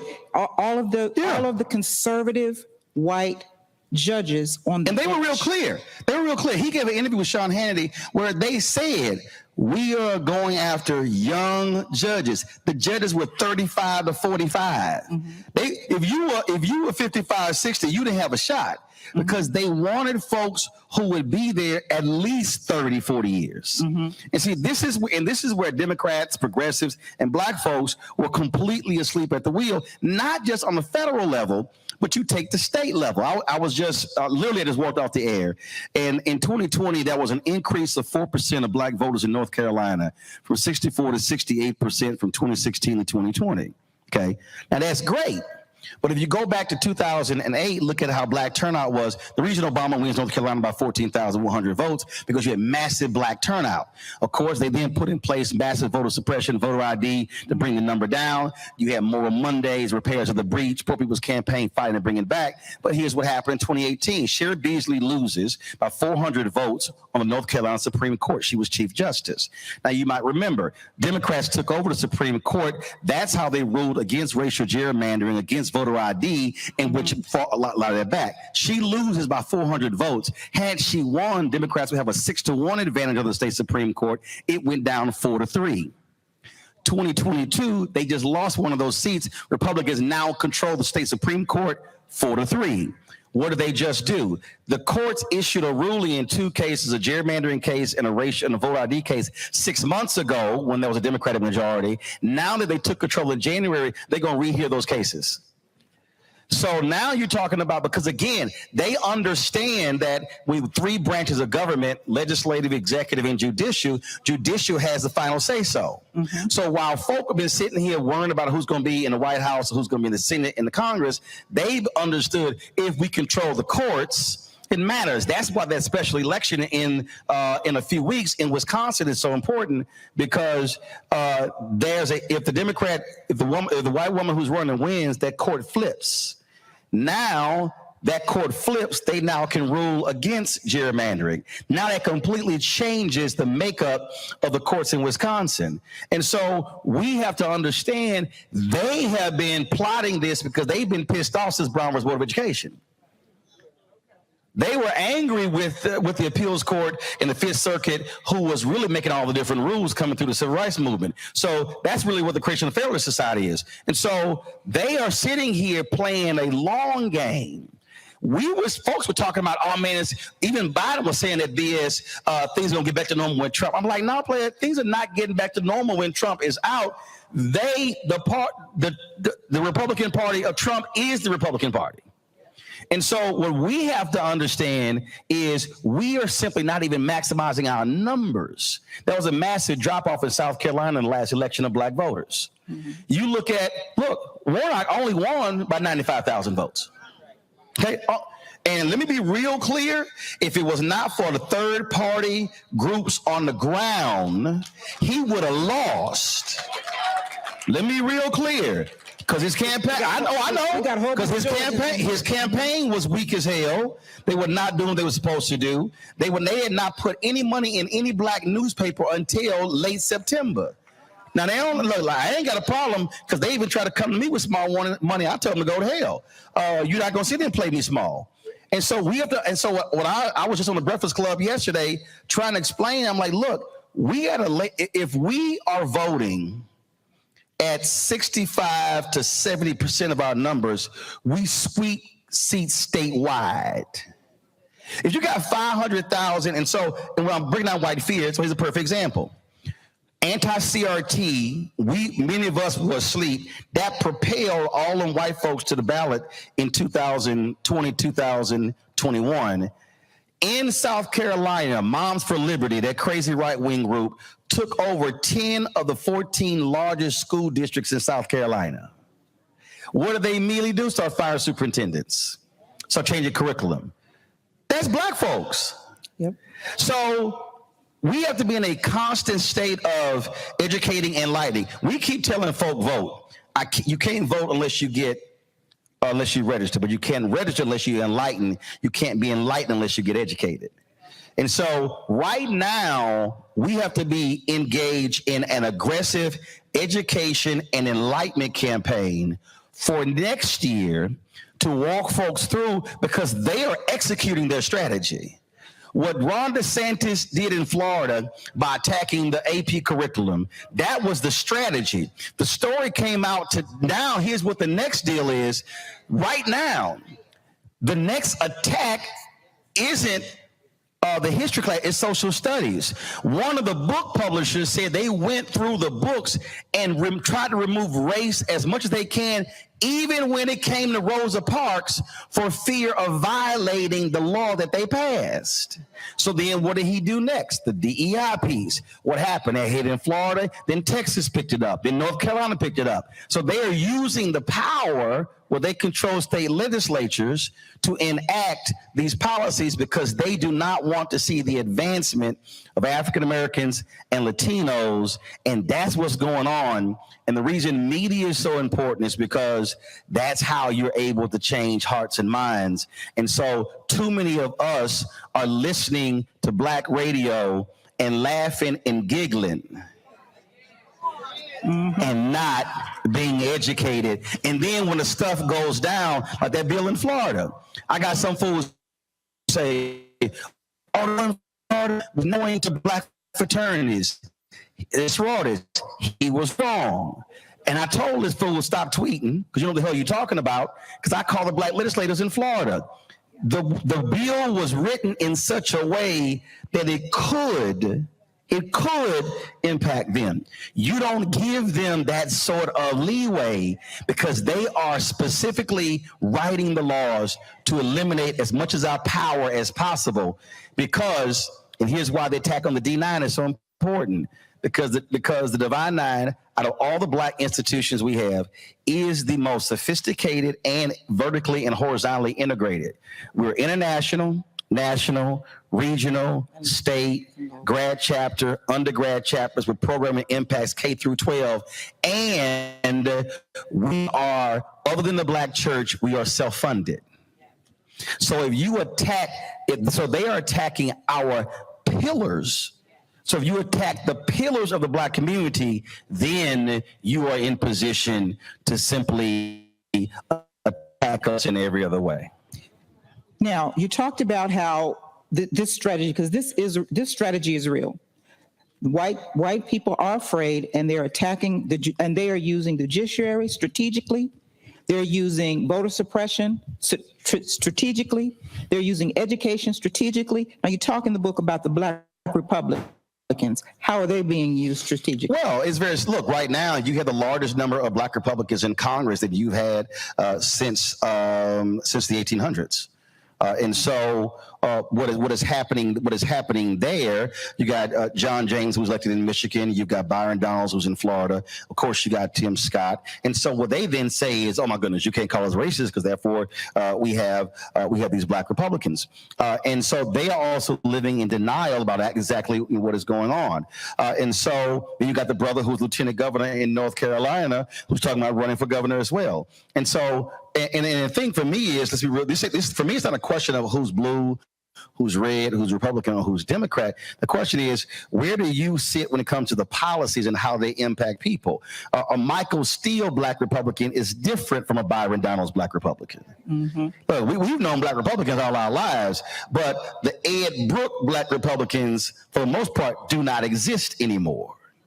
And so we have to understand, and a lot of them are actually coming from districts that are 70, 80, 90% white. And so they are advocating policies that are absolutely against us. So you take Senator Tim Scott, for example, who is literally doing the bidding of these folks who have our interests at heart. And so he gets on the floor, he talks about how he's been racially profiled. When you look at the George Floyd Justice Act, he was the one who actually, he killed it. He killed it because one of the most violent sheriffs in all of South Carolina came out against it, and he used that as the reason why he didn't want to support it. Then he goes on to Face the Nation. He says the Democrats wanted to defund police, and that was a bridge too far. Now, here's why that's interesting. A year earlier, Michael Harriet wrote a piece in The Root where in Senator Tim Scott's own bill, he had a provision that said if laws were not passed, they couldn't access the money. So the very thing that he criticized Democrats on Face the Nation, he actually did a year earlier. Now, here's why I know he's full of shit. It's because when I text him, and I got the text, when I text him about the bill, he was very responsive. He was very responsive. But then when I asked him, okay, what's the difference between what your bill said and what you're accusing Democrats of, he goes silent. I asked him 5 times. I asked his staff. Nobody wants to respond. And so he wants to stand out here and dance around and talk about, how the bill died. No, bro, we know exactly what happened here because they don't want to deal with police brutality. They don't want. And the crazy thing is 2 of the police unions actually came out and said that what he said was wrong. They said, no, the 2 of the unions said, we have not heard any Democrats say defund the police in the negotiations. But he wants to run for president. Mm-hmm. And so he killed the George Floyd Justice Act to help his run for president. That's exactly what he did. And so we just have to understand what is at play here. And again, how these pieces are going. And I'm going to throw something else out there right now that, again, many of us ain't paying no attention to. You want to talk about white fear. where are most of our HBCUs? They're in the South. Most of them are state institutions. When you have all of these anti-DEI policies, those policies impact all state schools, including the HBCUs. Look what happened in Tennessee. The lawmaker said that Tennessee owed Tennessee State about $500 million in being historically underfunded. When Tennessee State went to the legislature and asked for $250 million, then they said, let's do an audit. Then all of a sudden, we have issues with the leadership, all kind of different stuff, only when they start asking for more money. Ruth Simmons, who just resigned as president of Prairie A&M, criticized the Texas A&M Board of Regents, same thing. And if you read her letter, we broke it down on my show, she basically was saying, alumni, students, faculty, y'all had better fight and take control of your school. So we have to understand, by them having a grip on state legislatures, they literally they are in control of most of our HBCUs. And so they already go out to Tennessee State. Watch, that's going to be the next frontier. They are going to then begin to exert control over HBCUs. So here we are shouting HBCUs, talking about football and basketball and bands, and they are going to be controlling the very places where we're graduating most of our professional class. If we don't understand the battle that's literally in front of us, we're going to get caught flat-footed, and that's why we have to be thinking multidimensional. That's why, when I've said this, I don't care. I've said to black folks, do not send a dime to the Democratic National Committee or to any, let me be real clear, to any political campaign. Send that money to black organizations that are on the ground. Here's why. Mandela Barnes, and I don't care what he says, Mandela Barnes would be the United States Senator from Wisconsin right now if he had not listened to those white consultants and ignored Milwaukee. There was a 50,000 voter drop-off in Milwaukee last year from 2018. He lost by 26,000 votes. He from Milwaukee. I had Milwaukee consultants who said they had no contact with the Barnes campaign because the white consultants were like, yo, we got that. They put no money in Milwaukee. That's how he lost. Sherry Beasley lost North Carolina because she listened to white consultants who told her to run from black people. How does the black female vice president come to North Carolina and you don't show up where she's at? How are you black running for the United States Senate and you have no campaigns on HBCU campuses? And they can't say black folks are not trying to come in because I got the text where I was texting directly, when do you want me to come in with my show? They never called. So what I'm saying is we have to understand next year, let's just be real clear. We know what they're not going to spend money on. So black folks should right now be saying we must be funding our institutions that are in the states, and because they are going to be driving voter turnout, and we know for a fact they will be putting that money on the ground in black radio, in black newspapers, in black media, on the ground game to get our folks out. Because for me, and Charlamagne asked me the question yesterday on the Breakfast Club, he said, well, shouldn't Democrats be doing it? I said, I'm not going to wait on a party or a candidate to turn our people out when the policies have a direct impact on us. And all of these things, trust me, because this would happen for Youngkin. Terry McCullough was an awful candidate. He shouldn't have run. Okay, he should not have run. But here's the deal. He didn't lose votes. White turnout was actually higher. They were simply more energized. And so we have to be fixated on taking our numbers up 5, 10, 20, 25%. If you look at Florida, Broward and Miami-Dade, awful numbers. I had Nikki Fried on. I was like, yo, what you gonna do about those black numbers? You cannot win Florida if your numbers in Broward County and Miami-Dade are under 60%. You DOA. And so this is a numbers game. And I'm going to say one thing, because you said something earlier, and most of us, again, are not looking at the data. When you mentioned voter suppression, Terrence Woodbury, we had him on before the election, and he said, we have to stop using voter suppression. I said, Terrence, why? Because all of his focus groups and his polling data, he said when young voters hear the phrase voter suppression, they immediately think the 1960s. He said we use it as a catch-all. He said, but those same voters, if you say they closing your polling locations, they're changing the hours and they're getting rid of ballot drop boxes, that resonates more with them than voter suppression because you're explaining it.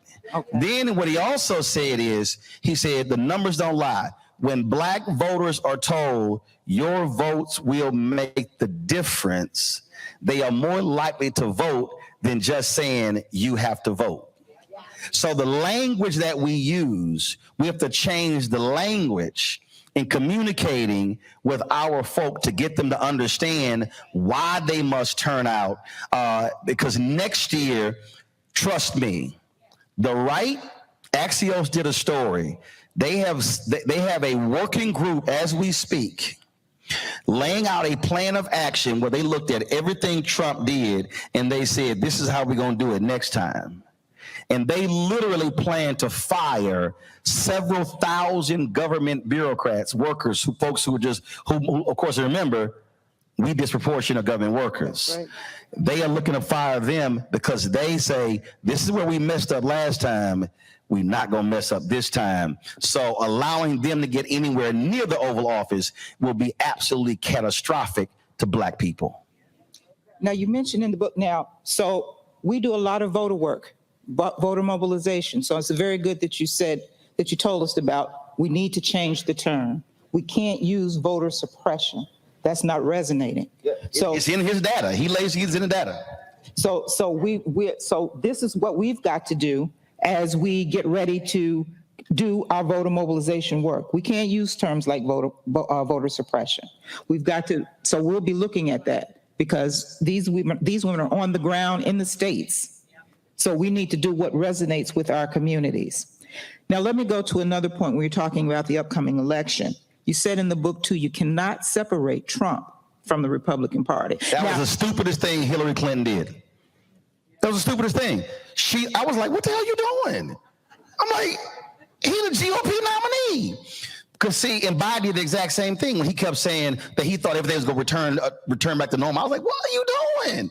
I'm like, bro, that's the party. See, what that is, that's white Democrats still thinking they can go get them Reagan Democrats. They gone. They ain't coming back. Then you have, again, this is what's crazy to me with the language that they use, because they still have this fallacy that, if we could just connect with them, we can bring them back. You're going to have to spend so much time and money trying to get them when you can actually spend less money and less time going after folk who are more likely to vote for you, who you simply haven't touched. They don't lie. And so what has to happen right now, and again, this is where how our mobilization has to operate differently. Yes, there are 501c3 organizations that are nonpartisan, but here's what has to happen. We have to have individuals and organizations who right now are putting massive pressure on all levels of Democrat Party and progressive politics to say, where's our money? Right now, listen to me, not May 2024, right now. Biden campaign in 2016 was, oh my God, we have a $6 million expenditure of the $280 million they spent. There was $6 million expenditure for black targeted, black owned media. That was, they were touting largest in history. And I was like, y'all think I'm excited about 6 and you spending 280? And so, and see, and here's the other thing. Don't get caught into the trap. Because folks say, what Jamie doing? First of all, the parties have changed. There's so much money flowing in, the DNC actually has the least amount of money. So you have the DNC, DCCC, DSCC, DLC, Democratic Government Association, but then you have all these progressive PACs. These progressive PACs ain't spending the money with us. So we need to be saying to progressive PACs, to Emily's List, and here too right now that we absolutely must be calling out to the carpet. Climate environmental lobby, crazy amount of money they spend, virtually no money to black people. Okay? I called him out last year, then all of a sudden my phone started ringing because when Mustafa Santiago Ali said, he gonna keep hitting y'all. Y'all might want to call him. And so we're gonna be doing something soon. But the other thing is all of the pro-choice groups. Now they keep using us in all their ads. But if you follow the money, that money ain't being spent with us. And so we have to right now be calling folks out on the money, because what they're going to want us to do is they're going to want us to act as political sharecroppers to do all of that work, till the soil, and go pick the same cotton, but then you ain't trying to pay. No, and let me be real clear. In September, 2 political campaigns called me, because the media folks called me, and they said, we got this money from this campaign, this money from this campaign, and it was $25,000 each, and they wanted this massive media plan. I said, for 50? I'm telling y'all straight up, this is no lie. I'm giving y'all a quote. This is exactly what I said. They talked to my salespeople who called me, and I said, is that what they told you? And I said, got it. I then put a text together, and I sent this to both of the campaigns, and I sent this to Clyburn, Beatty, Meeks, Jeffries, and about 8 others. I literally said, fuck that. I will keep my black ass at home. Good luck in your campaign. Now, why did I do that? One, you playing me small. Yeah. You want ads? You want me to sit there and cover stuff on the ground? I said, y'all, I get $20,000 for a speech. That ain't happening.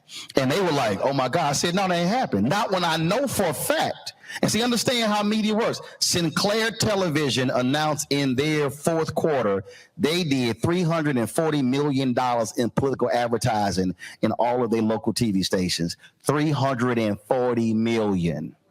And y'all thought I was going to accept 25.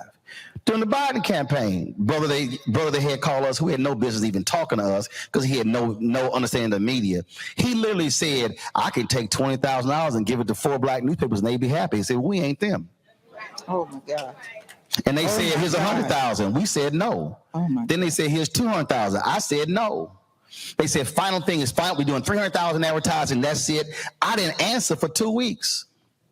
Then when they said it's final, we accepted. Then when we signed it, I then cussed them out publicly. And they got mad. I said, oh, y'all thought I was supposed to be happy. Now, why am I saying that? Because and they literally told me, if I understand what I was told. I was told, of the 25, Roland, you get more than anybody else in black media. So people have to understand. And so what then happens is, this is what they expect us to do, whether you are on the ground group, whether you black on media.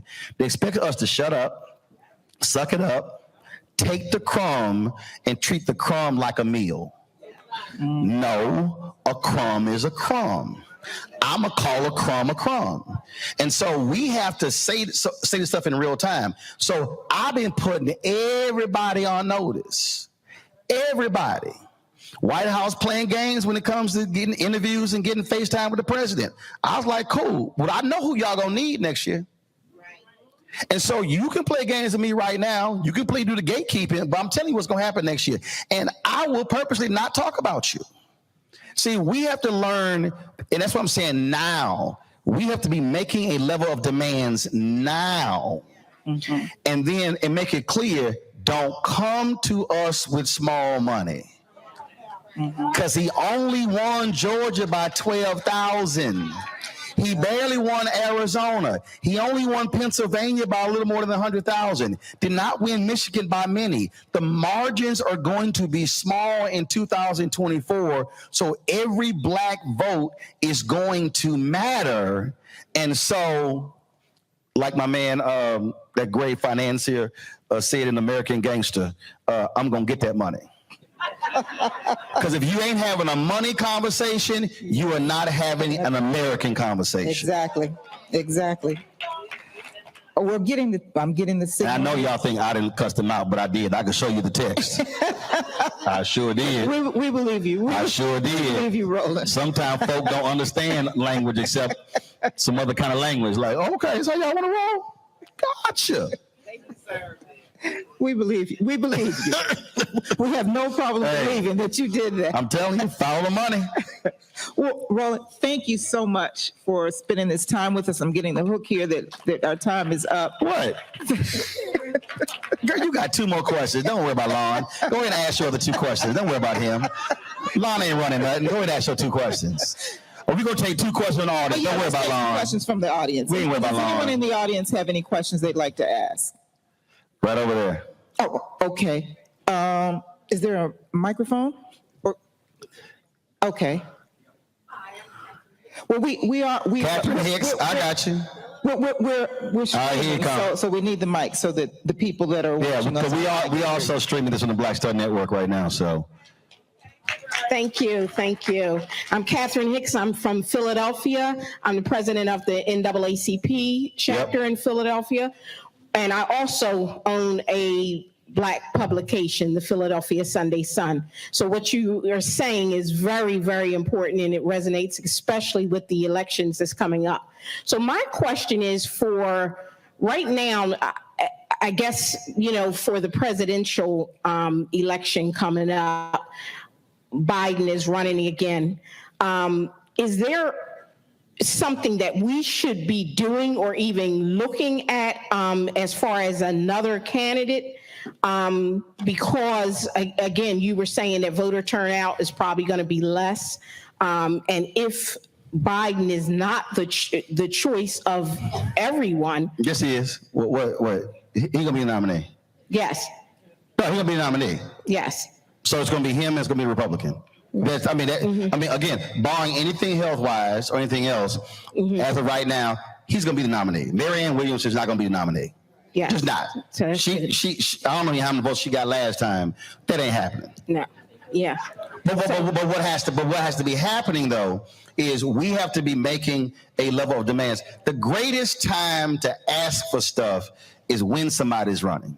Right. And so if the White House tells us, well, we did this the first 2 years, we should say that was last year. Right. What about this year? So that was my That's where we have to be right now. Yes. And get me clear, everybody does that. Every other group is doing that very same thing. I remember when Obama's re-election, when they made the Parent Plus loan decision, all the HBCU people, it was the stupidest thing I ever heard in my life. I was sitting with them, and they purposely did not want to raise the issue. They said, well, we don't want to raise the issue because of the re-election. I said, fool, that's when you raise the issue. Yeah. Like, what are y'all doing? And then when the election was over, they were mad because they didn't get what they wanted. I'm like, because y'all didn't say nothing. So what should be happening right now, we should be, whatever our agenda is, whatever individual groups should be applying that pressure to him, to the White House, to Democrats in the Senate, and to them in the House as well, because the reality is they are going to all be, everyone in the House is running again in 2024. Yes. You're going to have Senate races up in 24 as well. And so the political game is not you wait till it's over. Now, there are people out there who yell, all these fools yells tangible. Then they say, if I don't get this, I don't get the vote. First of all, you can't get jack. First of all, they can make a promise, but they can't do jack unless they get elected. So if you don't vote, fool, you can't get your tangible. Absolutely. But the problem for many of us is we say nothing after the fact. So that's what's also going on. When the election is over, a lot of us check out. As opposed to say, no, that's where you got to stay checked in.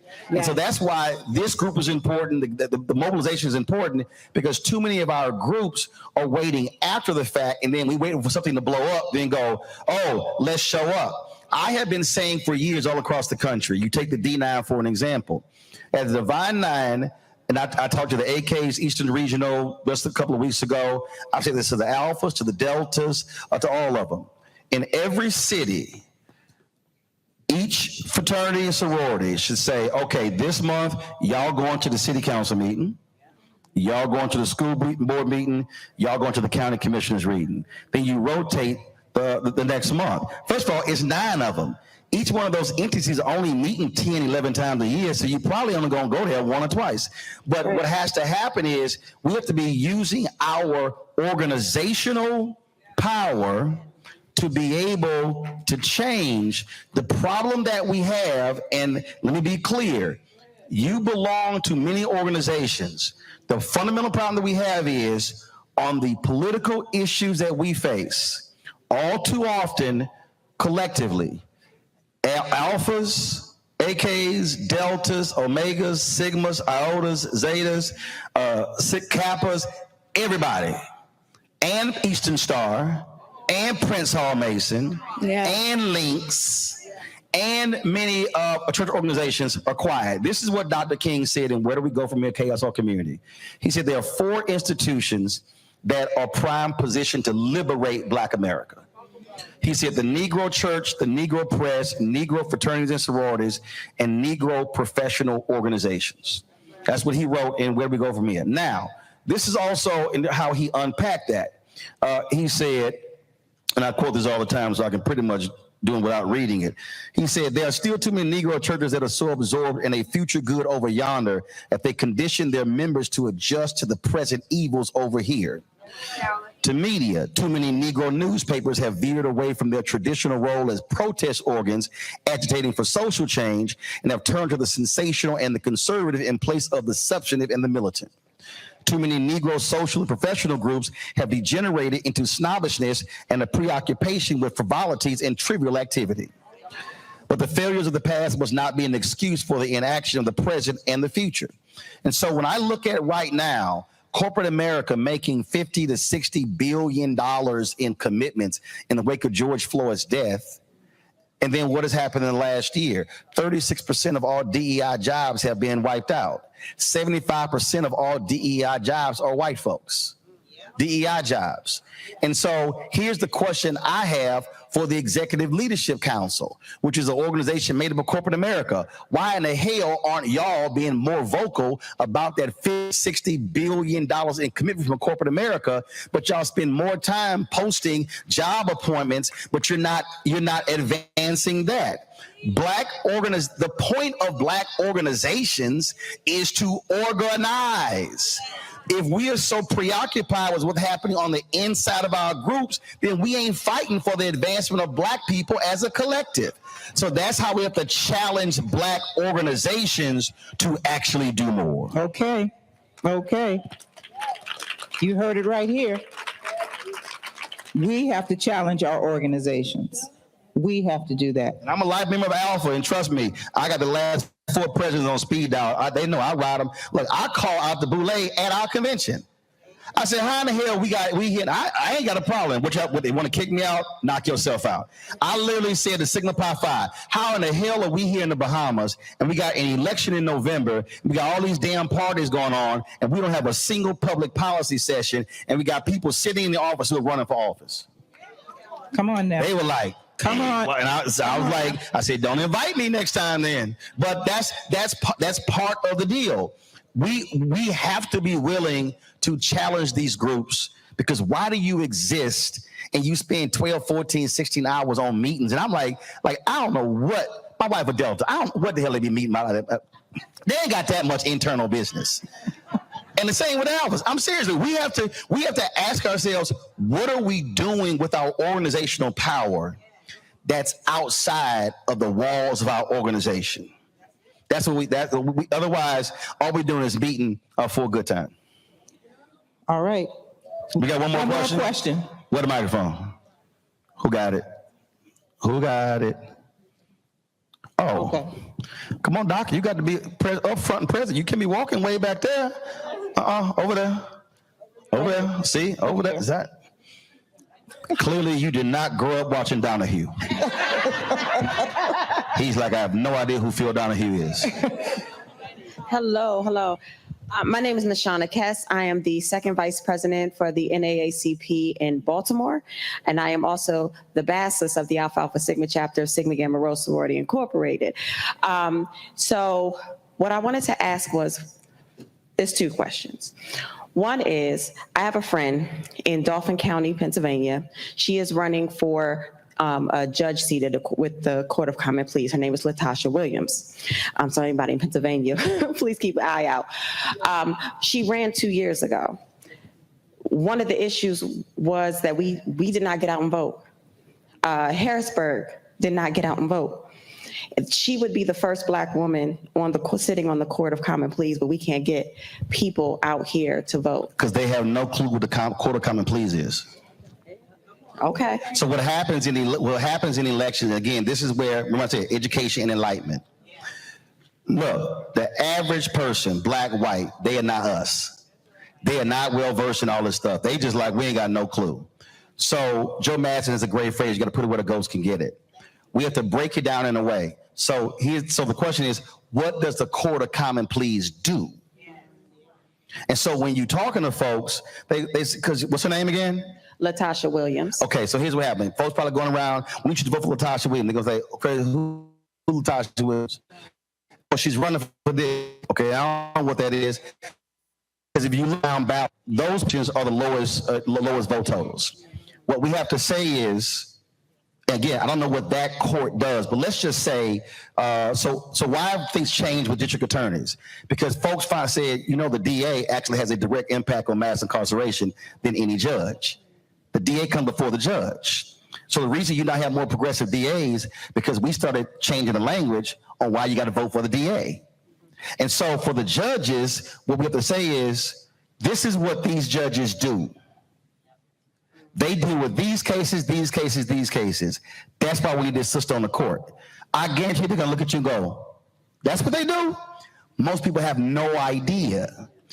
In Harris County, 6 years ago, or was it 4 years ago, they had 18 Black women who were running for judicial positions. They ran as a block. The reason Republicans got rid of straight ticket voting in Texas was because Democrats in Harris County figured it out and used it against them. So I went down and helped, and we traveled all day with those 18 sisters as they were gathering to vote.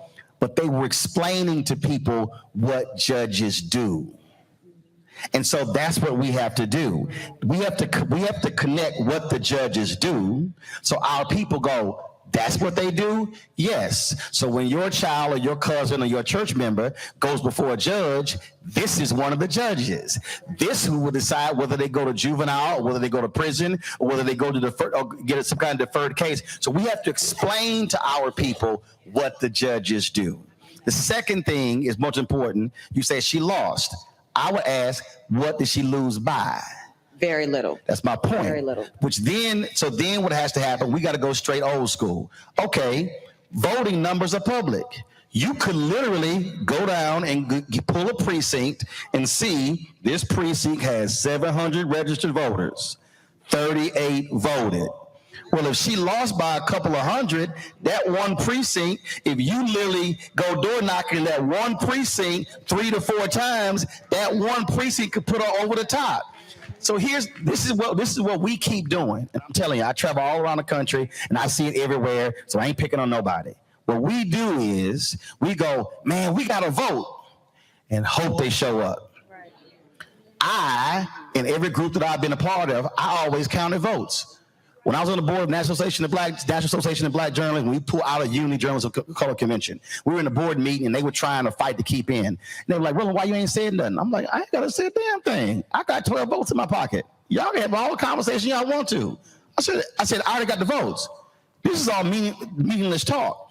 So it's counting votes. We have to stop hoping they show up, look at the data, and then go, well, if we pick up 50 here, times 5 precincts, that's 250 votes. Look at the last one. So if we're not looking at the data, that's where we're losing. And if you're spending your time in an area where they already are voting high, that's a waste of time. I'm going to go where the numbers are low and then say, and go back to what I said earlier, your vote could be the difference between getting this sister on, will you vote? And then we follow up 3 more times, and then come election time, we then make sure they get to the polls, then that numbers change. That's old school politics is still new school. Hey, okay. That's one of our charges, ladies. Thank you so much, Roland Martin. Let's give it up for Roland Martin, everybody. Thank you so much. Thank you so much. Melanie, I'm going to turn it over to you, but Roland will be signing books in just a moment. Thank you. Appreciate it. You awesome, bro. Appreciate it. Come on over, y'all. They could do it with over there. Yeah, that's gonna be easier.